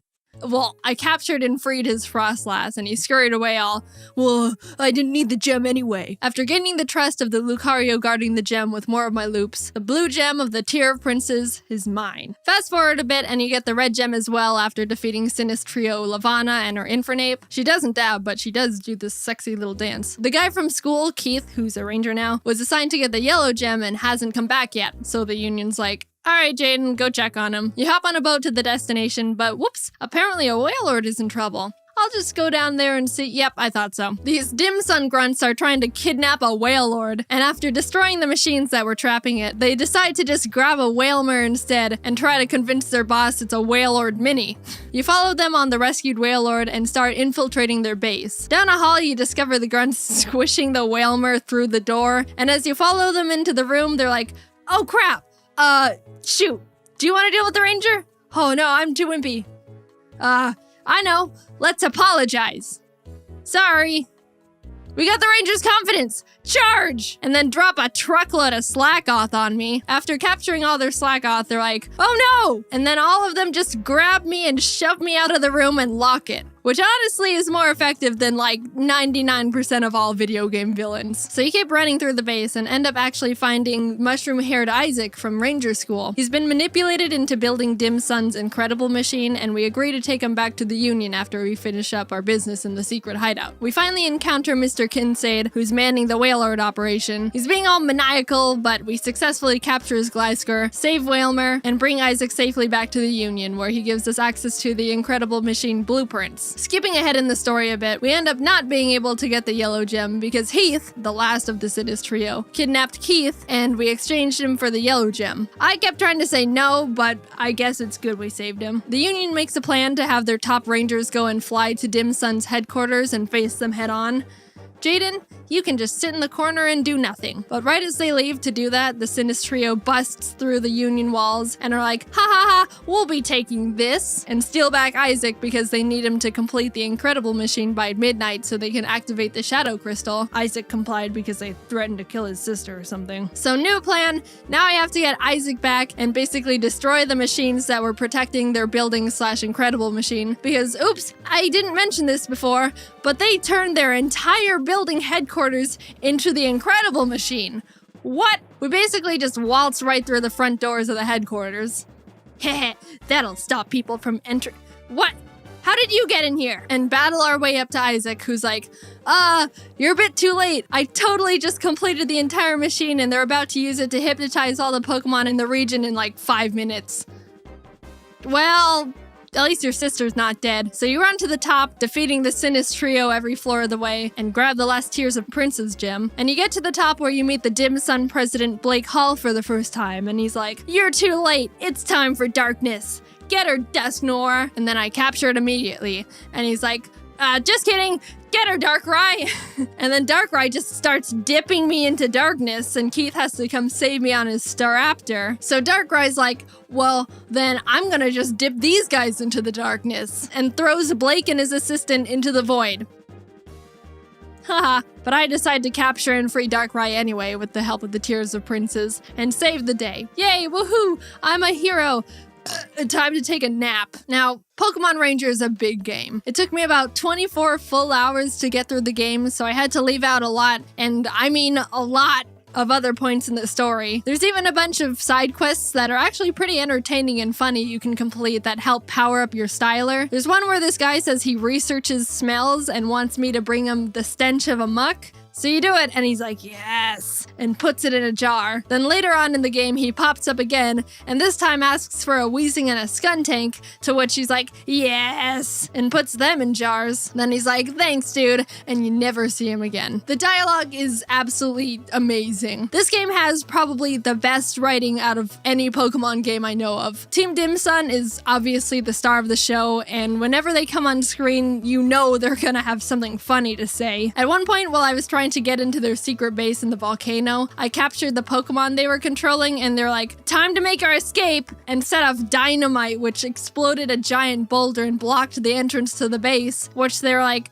shoot, we were supposed to detonate it after we go in. So they had to wait for me to go get a Pokemon that can destroy the rock. And they're like, thanks, Ranger. We'll be grateful for this for about a second. And they run through the door. So you follow them, and they come back like, hey, we forgot about you helping us. Take this! And drop a bunch of Numel on me. Also, all of the music that plays when they're around is awesome. I was jamming out whenever I was running around their base. It's a bummer this game isn't super popular. I know it's got a small cult following, but it definitely deserves to be more well-known, and I really consider it one of the top Pokemon games out there, just on writing alone. It's not a hard game, but I mean, Pokemon isn't meant to be a difficult game series anymore. I can see some people getting a bit tired of the capture system since it doesn't change much throughout the game, but honestly, again, I think the story and dialogue far make up for the semi-repetitive capture and battle system. Now, I know I kind of just talked about the entire plot, but if you're curious about playing it yourself, there's so much I left out, and there's still a lot to discover about the game, so I highly recommend it. I'm being honest when I say I didn't even cover a third of what happens in the game, and there were a lot of funny moments I really wanted to talk about that I just didn't have room for in the script. I'm just trying to convince you to play the game yourself at this point because I think it's just that funny of a game, but I'll stop. But here's all my stats after completing the game. It took me about 24 hours to complete it. I captured 734 Pokemon and ran away from 106. I think that's a pretty good ratio. And look, I drew a total of 9,077 loops. With that amount of practice, I bet I'm a master at drawing circles now.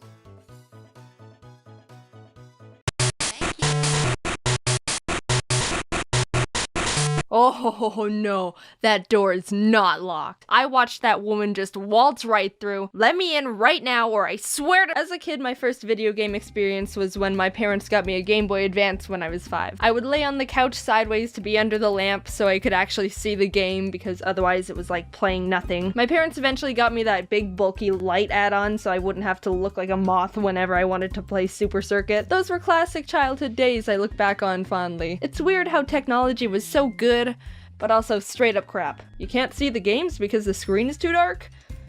I don't know, here's a tiny light bulb. I played mainstream games like Pokemon and Mario and Kirby, but my parents also got me really random games they probably just found in the clearance bin at the store, which made for a mix of some interesting gaming experiences. And I kinda wanted to relive the glory days and see if the games actually were like I remember. So I replayed a bunch of them, and here's what happened. First game, Powerpuff Girls Battle Hymn for the Game Boy Color. I didn't have a Game Boy Color, so I got to play it on my Game Boy Advance SP with half the cartridge sticking out. I also don't remember being able to get past the first stage and just replay the first screen all the time. Granted, as a kid, I loved the feeling of starting a new game and would always restart a Pokemon file because I liked the clean slate feeling. So I was like, maybe I never got too far because of similar reasoning.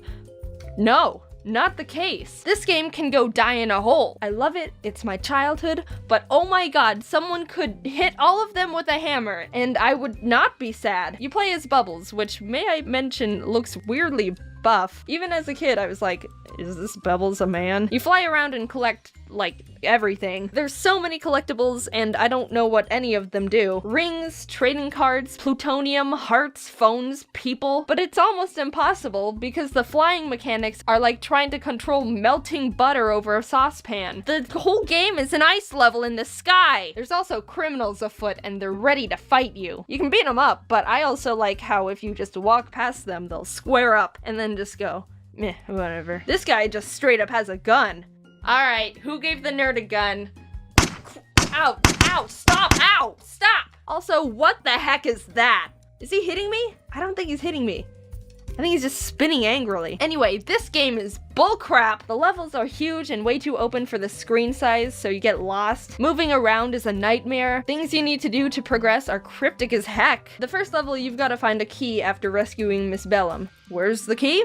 Under a secret cave that's almost invisible and hard to get to. That's not level 1 material. Oh, why wouldn't you want to explore the area and find it on your own? Because the controls are garbage, and I'm honestly just trying to survive.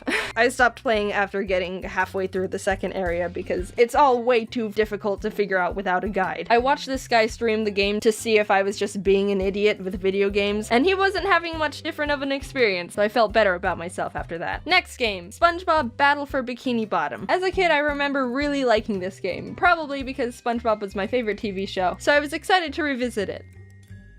I was shut down real quick. This game's a platformer with a pretty simple plot. Plankton made a bunch of robots to steal a Krabby Patty formula, but forgot to set the obey Plankton lever to on, and why bother just flipping it to obey when it's already down anyway? So now there's robots all over the place, not obeying anyone, and SpongeBob needs to do something about it because Mr. Krabs says they're scaring away me customers. But the thing is, the robots are kinda harmless. They just ponder around and do nothing necessarily evil. Even when you bump into them, they're like, oh, pardon me. This robot can't harm you. This big guy wouldn't hurt a fly. This one takes you to where you need to go. I don't see much of an issue here other than the fact there's just robots walking around.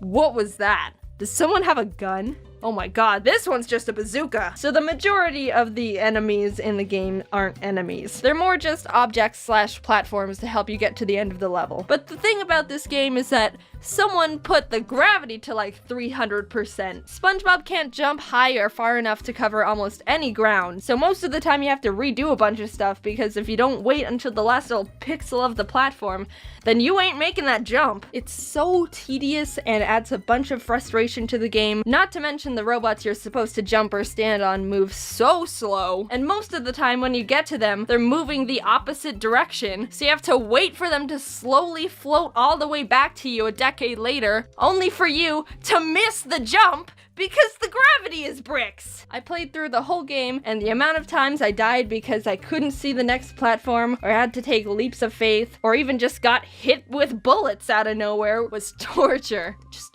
move the camera, you're making me dizzy. Zoom the camera, I don't know where I can't. Oh my god. I thought the boss levels were decent. They're probably the easiest parts of the game though. The Patrick robot was horrifying and I don't want to see it ever again. I love this game. I have great memories playing it like 13 years ago, but right now it's dead to me. Great game. I played it a bunch as a kid. It can burn in a ditch. Moving on to Barbie groovy games. I know it sounds weird. Jaiden, why did you have a Barbie game? Were you super girly as a kid? No, I wasn't. My parents just gave it to me and I played it because what else was I gonna do?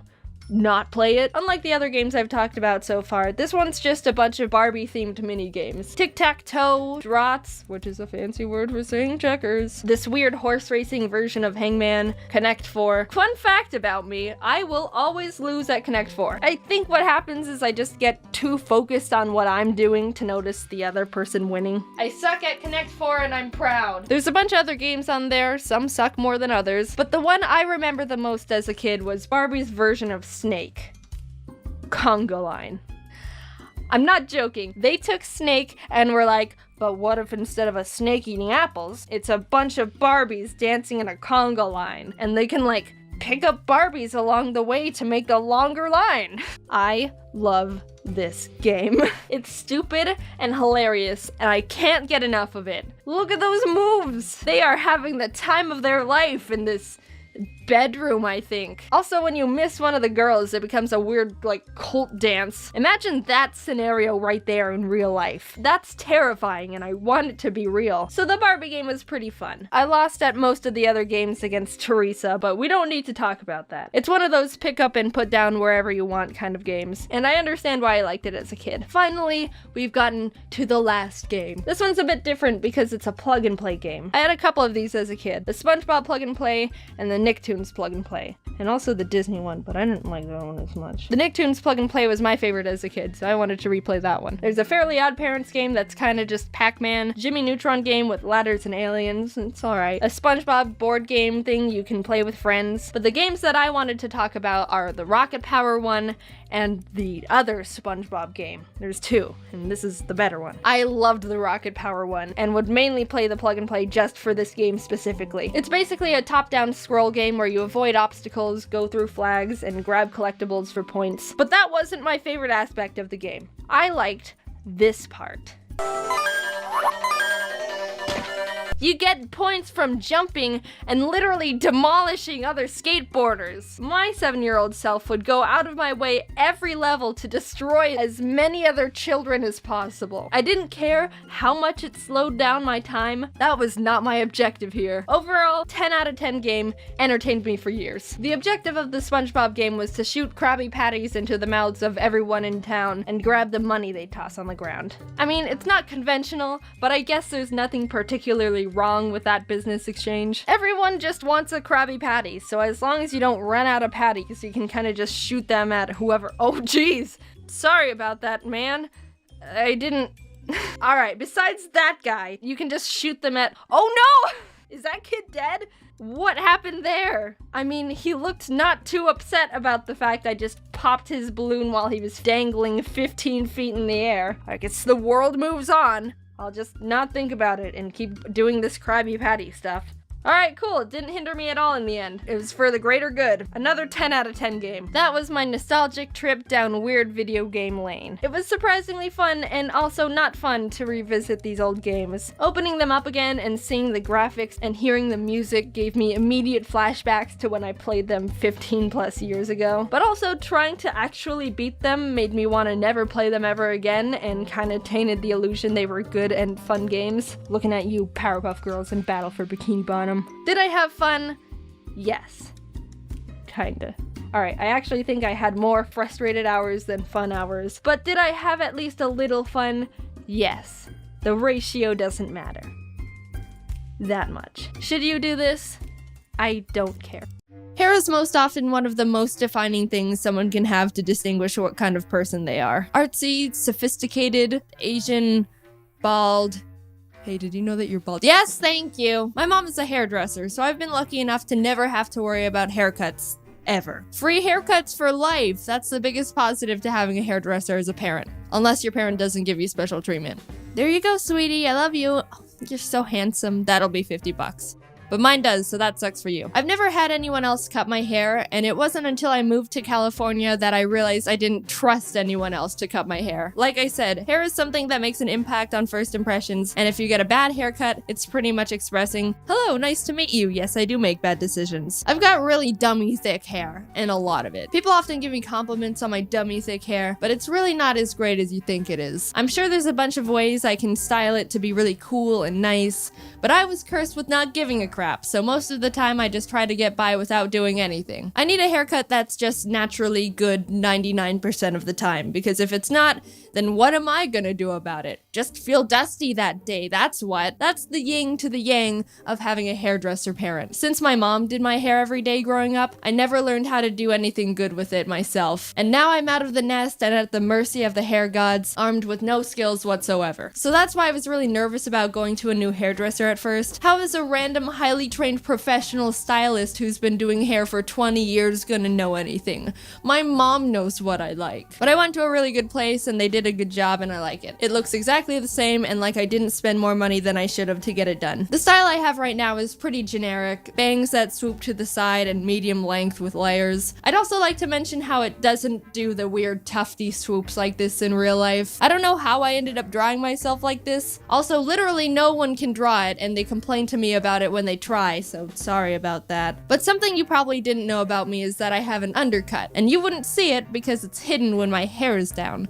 I'm super sneaky like that. I've had it for probably a year and a half now, and there were two main reasons why I wanted to get it. One, because I was getting bored with my hair and wanted to do something different. And two, because I have way too much hair on my head, and it was driving me insane. Oh my god, it just needed to go. It takes half a day to dry if I take a shower in the morning, and if any slight breeze hits it when it's damp, it'll puff up uncontrollably. You can see my hair sheds much more because they're like long dark snakes all over the place. It looks like the girl from The Ring ran back and forth down a single path in my house. They also travel like burrs in the wind. I don't know how they do it. I'm pretty impressed with them actually. My roommate will find hairs in their room and clothes. Friends will find them in their house when I've never been there before. There's probably a radius around my house that's just contaminated. Scientists have found that you're never more than 3 kilometers away from a Jaiden hair. So getting an undercut, while not a complete solution to my hair problem, was helpful because now I just have less hair to lose. I'm content with the hairstyle I've got now. It's gone through a lot growing up. For most of my childhood, it was pretty long and straight. You can see that when James and I watched my childhood videos. There was one time in 6th grade where my mom accidentally cut it too short and it looked like a coconut, but we're not going down that path today. My mom always wanted me to do fun stuff with my hair, so she'd always be like, let's do something cool with your hair. And I've been like, no, I'm fine. I like being average and having no attention-grabbing features. But in freshman year of high school, I was like, new school, new me, let's do it. So we put 2 streaks of red in my hair, which I thought was really cool. Dave, I'm coming for your brand.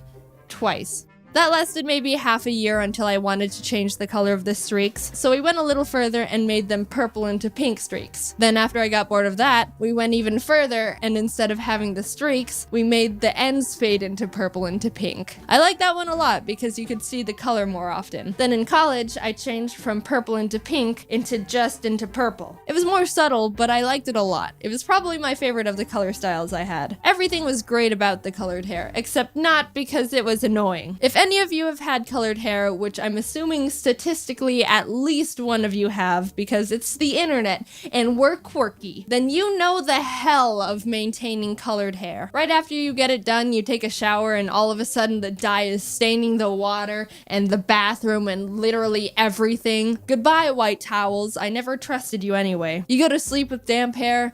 Oh, I didn't know the white pillowcase I own is actually a quarter purpley pink, exactly where I put my head. After like a week or two, it starts just straight up looking bad. Everything's faded and it looks like an ugly straw that isn't a color. So you've got to go back to the salon at least every month to assure people that the ugly straw isn't a decision you made and it actually does look good, I promise. And if your hairdresser isn't your mom, then sucks for you. That's at least $200 literally down this purple stained drain again. I'm not here to say colored hair is bad and not worth it. I enjoyed it a lot when I had it. I'm just mentioning the law of equivalent exchange that comes with having really dope looking hair. Would I have colored hair again? Probably not. Do I regret when I did have it? Probably not. I had fun and got it all out of my system, and now I like having my natural hair color again. Want to hear something probably gross?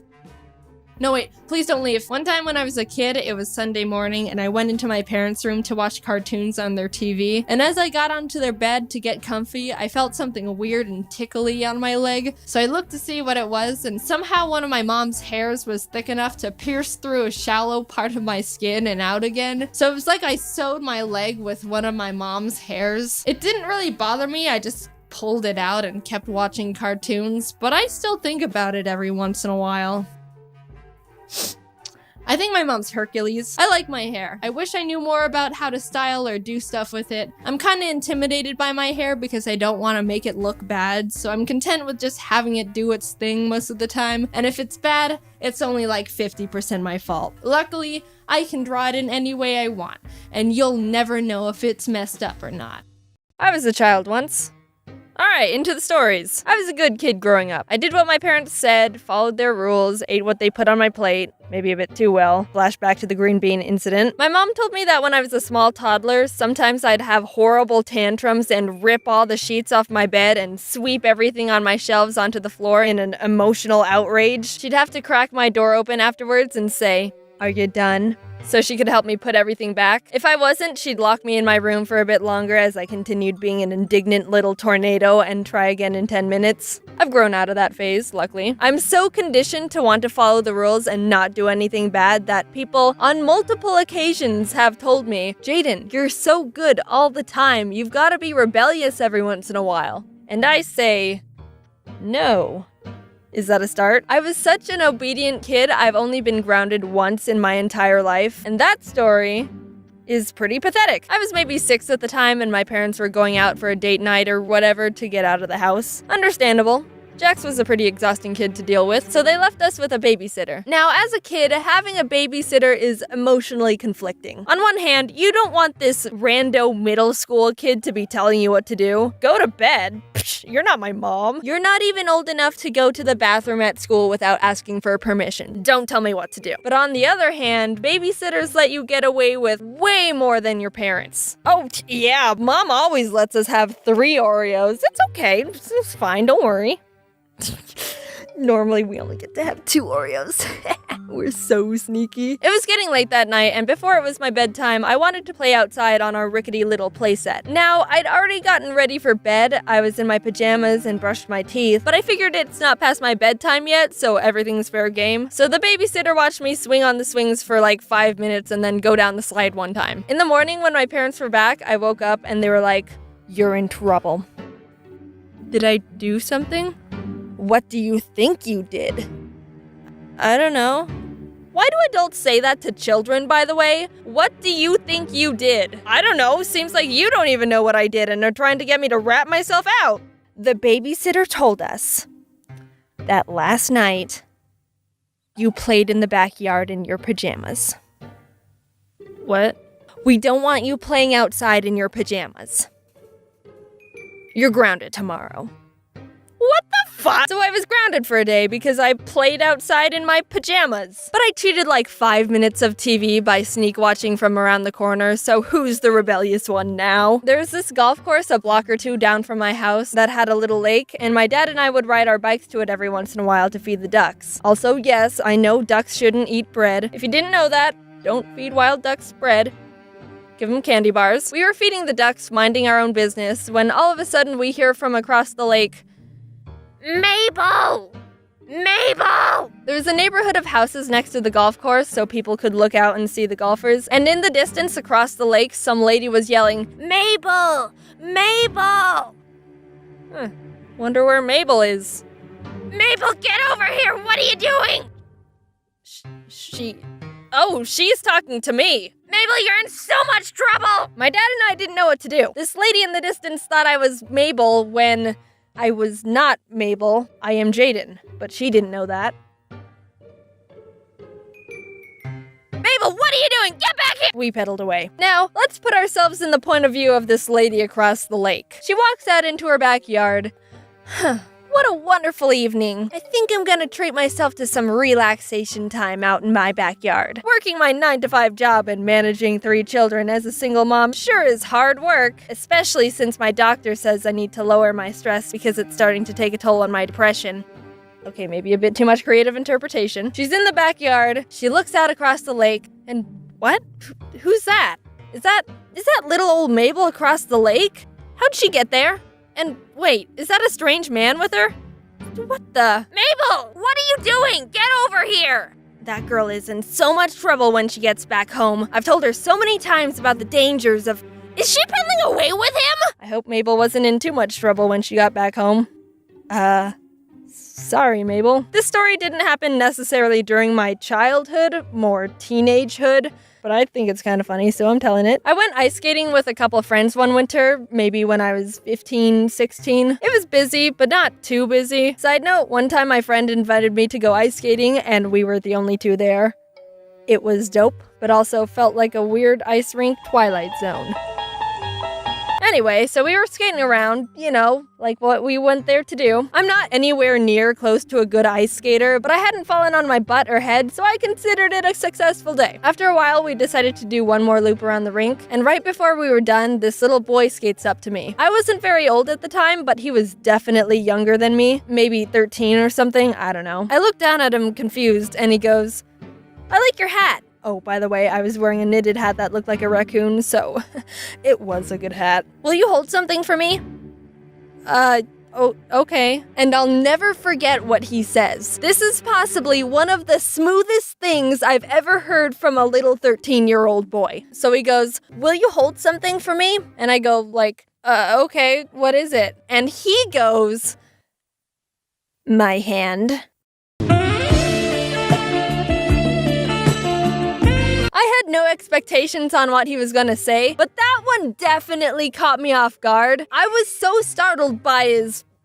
what would you even call that? Pickup line request? That I stumbled back, forgetting I was on ice skates. I didn't fall, but I definitely did one of those weird twisty maneuvers that your body pulls when it's off balance and trying not to fall down. The boy skated off because I think he wasn't expecting to actually physically startle me. Thinking about it, if you were to try and use a pickup line on someone and their immediate response is to be so surprised they almost fall backwards,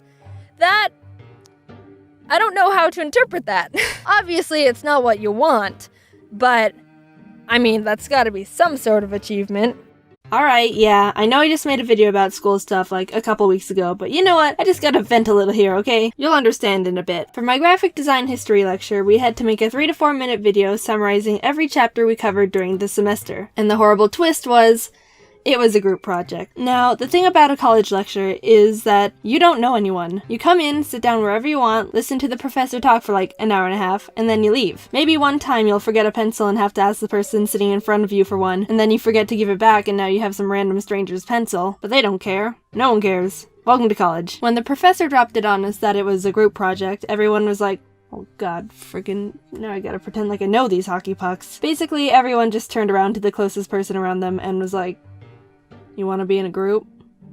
Okay. I ended up with these two other girls, and because I don't want to say their real names, I just googled most annoying girl names, and Google gave me Renisme and Bloodrain. Anyone out there named Renisme and Bloodrain, I'm sorry, I'm sure you're a wonderful person, but Google has spoken, so. So now I've got Renisme and Bloodrain here in a group with me. The project was assigned to us like beginning of April, so we had about a month to get it done. We wrote down our contact info and went on with our day. I was pretty swamped with work at the time, so I wasn't too concerned with getting started right away. 2 weeks passed and no one was saying anything. At this point, I decided to take initiative and make a group text. Hey guys, it's Jaiden from Design History. We should probably start thinking about the project soon. When are you all free? I didn't get a response, but you know what? It's fine. I'm sure they've got their own stuff to do. I won't judge. It's not a big deal. Another week goes by, and I still haven't heard anything. Alright, time to get serious. We've got a week to do this now, and we've got nothing. We've got one text in a group chat saying that we should start thinking about the project that no one's answered. That's what we've got. I took double initiative and decided to get things going by splitting up the chapters evenly between us. There were 7 in total, which meant that one of us was gonna have to cover 3, while the others only had 2. I was nice and gave the 3 chapters to myself. Group project chivalry. Then I set up a Google Drive project so we could all work on it without needing to physically get together, and texted everyone again. I made a plan with them that Monday. Meet up on Friday to record our notes and slides so we'd have the weekend to edit the video for next Monday. I know, not as creative as I could get, but I wasn't about to go crazy overboard here. Okay, we've got a good plan. Not too much stress, a bit last minute, but it's all organized, so it's not that bad. I had a lot of work during the week, but I got my slides and notes done and was ready to film on Friday. But Thursday night, I get a text from Renisme.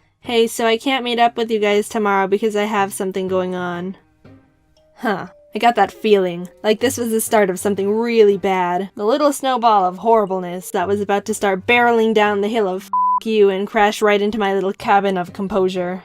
What? I mean, we planned this on Monday. You should have told us that it didn't work for you or something came up. What about meeting over the weekend?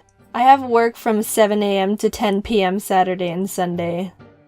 Before too much time passed, I updated Bloodrain on the situation. We came to the conclusion that we could just do audio recordings of our notes and edit them on top of the slides so Renisme could record on her own time. Alright, back on track. Bit of a bump there, but it's all good now. We've still got a solid plan. Back when we were still planning everything, we decided as a group to have Renisme edit the video, but I decided, yeah, no, I do not trust this girl. I'm gonna edit the whole video. I know, it's not balanced at all with the amount of work I had to do compared to the other girls. But you know what? It's fine. Whatever. It's better than worrying all weekend about if Renisme even knows how to upload a video to the internet. I get a text Friday morning from Bloodrain. I'm at the library. We're still meeting up, right? What? I asked her why, and she said, to record.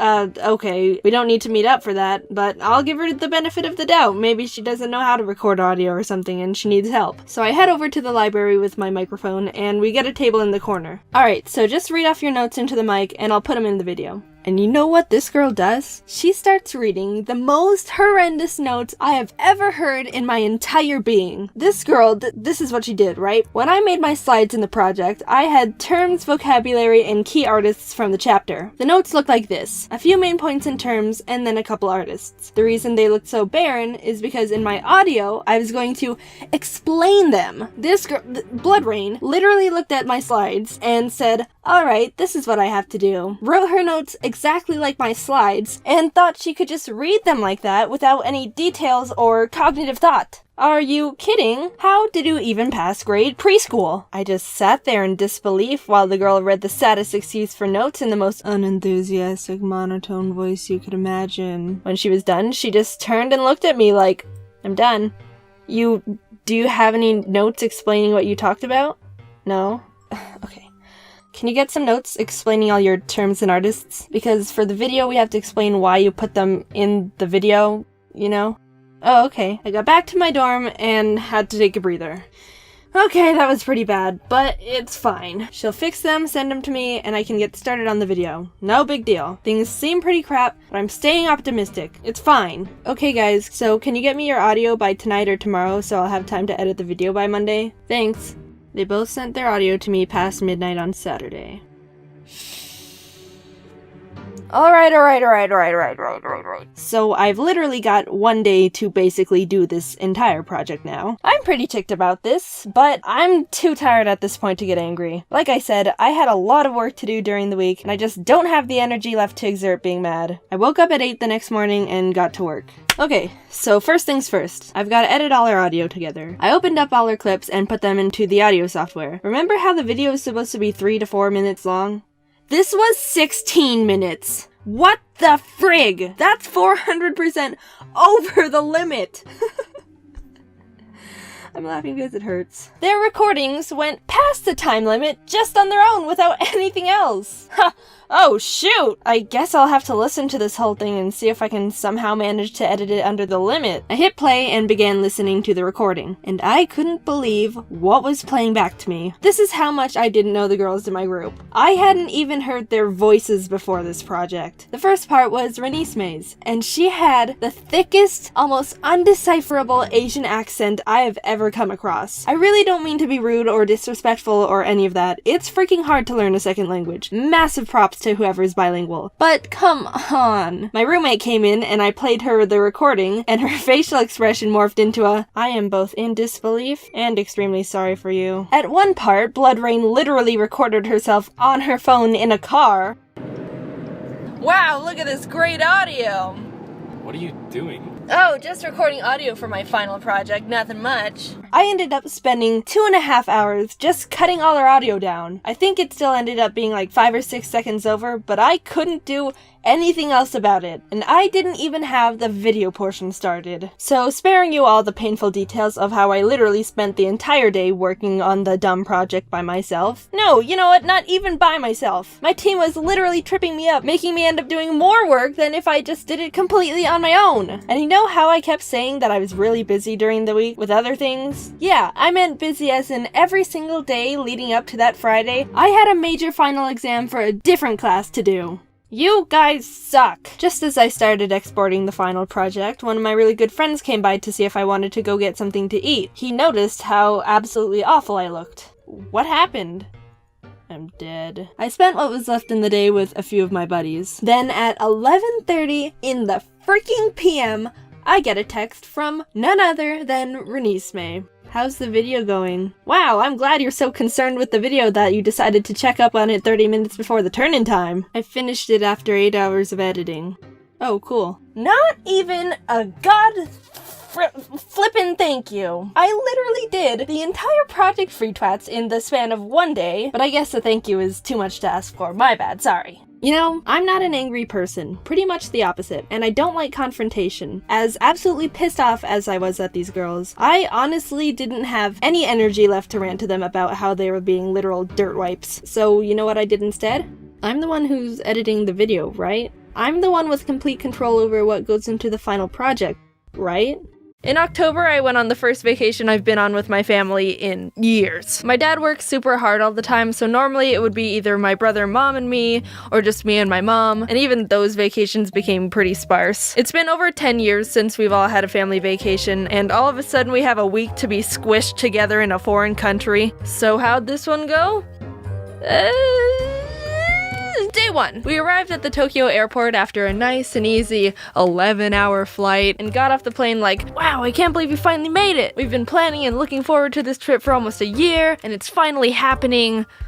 How do we get out of here? We walked around the airport for 2 hours trying to figure out what we had to do, which train we had to get. We lost Dad for like half an hour in the sea of Asians. I'd already expected the worst and thought he was dead, but no worries, turns out he wasn't taken out by the Japanese mafia. My mom had to get train tickets and he had to take care of the luggage, so we split up and planned to meet at a ticket counter, but little did we know there were 2 of them on opposite ends of the floor, and as the stereotype goes, they looked exactly the same. So my parents were just grumbling and waiting for each other to show up at the opposite ticket stand with no method of communication because we didn't have Wi-Fi yet. After figuring that out and getting to the Tokyo station, we had to use the subway to get to our hotel. None of us grew up in the city, and using the subway was new to us, so we had to look at the train station map to see what to do, and is this the Windows 98 pipe screensaver? What is this? Props to people who use the Metro daily or even just know how to figure that stuff out, because that's like a whole Bill Gates secret code, and the consequence of making a mistake is paying to be plopped in an area you never wanted to be at in the first place. We didn't even know how to start reading the map, so my dad resorted to the only logical option.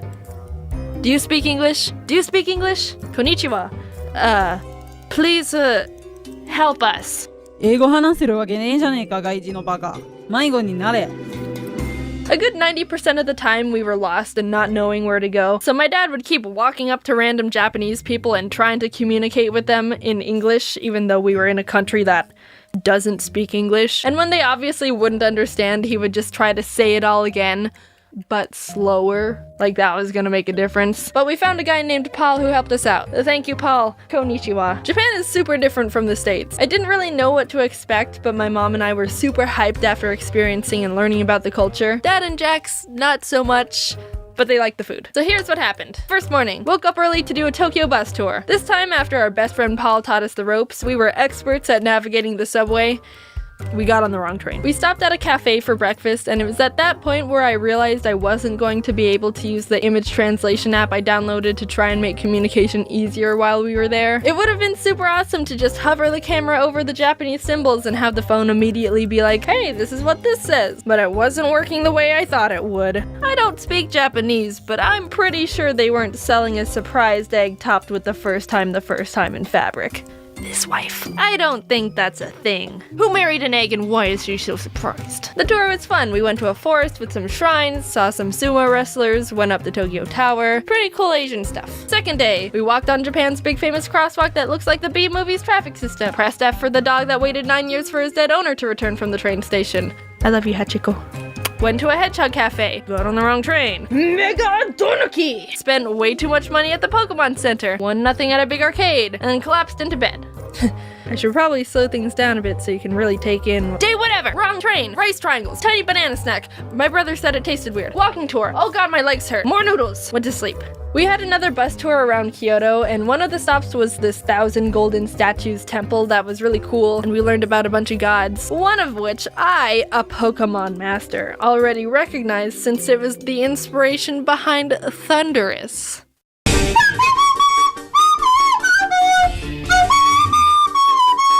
Another one of the stops on the bus tour was this temple called Kiyomizu-dera. And there's a whole backstory to this place where some people would do this thing called taking the plunge, which was seen as a bold and desperate, extreme wish-making act. So it's simple. What you do is jump off the 43-foot temple balcony and not die. That's literally it. I'm not joking. In the Edo period, people believed that if they put their lives in the hands of Kanon, the god of mercy, you'd be granted a wish, given you don't die, because he doesn't give wishes to corpses. During that time, 200 people jumped, and 85% of them survived, which I'd say is actually a pretty good ratio. One woman apparently even jumped twice. Hey, my wish didn't come true.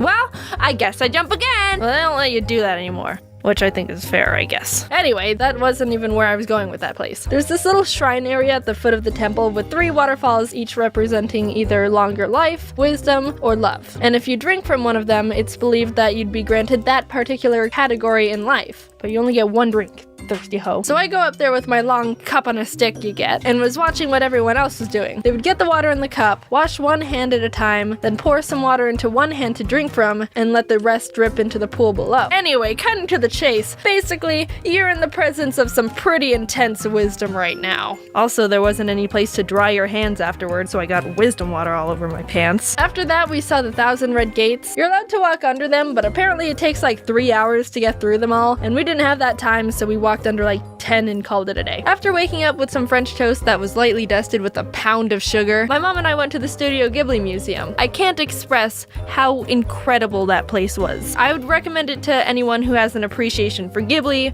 or animation, or art, or anything. I'd show you how mesmerizing it is in there, but there's no filming or photos allowed inside, so no spoilers here. I'm a child of the law. But I did snag this picture of the kids' play area because I thought it was adorable, and sometimes you just gotta break the rules when it's important, okay? We went to a conveyor belt sushi place, and Mom had never been to one before, so she got overwhelmed and just immediately grabbed like 5 random things. I've been to one once before, but my skills aren't anywhere near coordinated, so when I tried to put the wasabi bowl back, I ended up clogging a bunch of plates and ruining a section of the sushi harmony, and just being really obnoxious.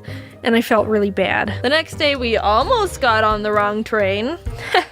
The wisdom juice is kicking in. We went to this famous Sega arcade with 8 floors. That was immensely intimidating. You know how you go to an arcade and there's always some Asian kid who's an absolute god at a game, and there's a little crowd watching because it's so mesmerizing and we're all pathetic? This is their hive. This is the enlightenment mountain they climb for 80 years and consume nothing but tears of tigers. Car racing, combat games, even the children were getting spit out the womb playing like monks. Look at this guy. I don't know what game this is or the objective here, but the aura around him is screaming, "Leave here and never come back! Unworthy rat." We were also introduced to this dance game I've never seen before called Dance Rush Stardom. It's like DDR, but with less arrows and 100% more late 90s Melbourne shuffling. My brother and I tried to play it, and it felt like the whole country was like, oh god, why are they here? They look Asian, but they're white as crackers. But we got a good kick out of it, so you know what, go konnichiwa yourself. Then we left and got on the wrong train. For the last night, we went to this robot show, and let me tell you, this place was insane. So the main attractions of the place are these giant flashy robots and stuff. But I gotta talk about these drinks and light bulbs they were selling. They were crazy with all their blinking colors and such. It was like a little rave in a cup.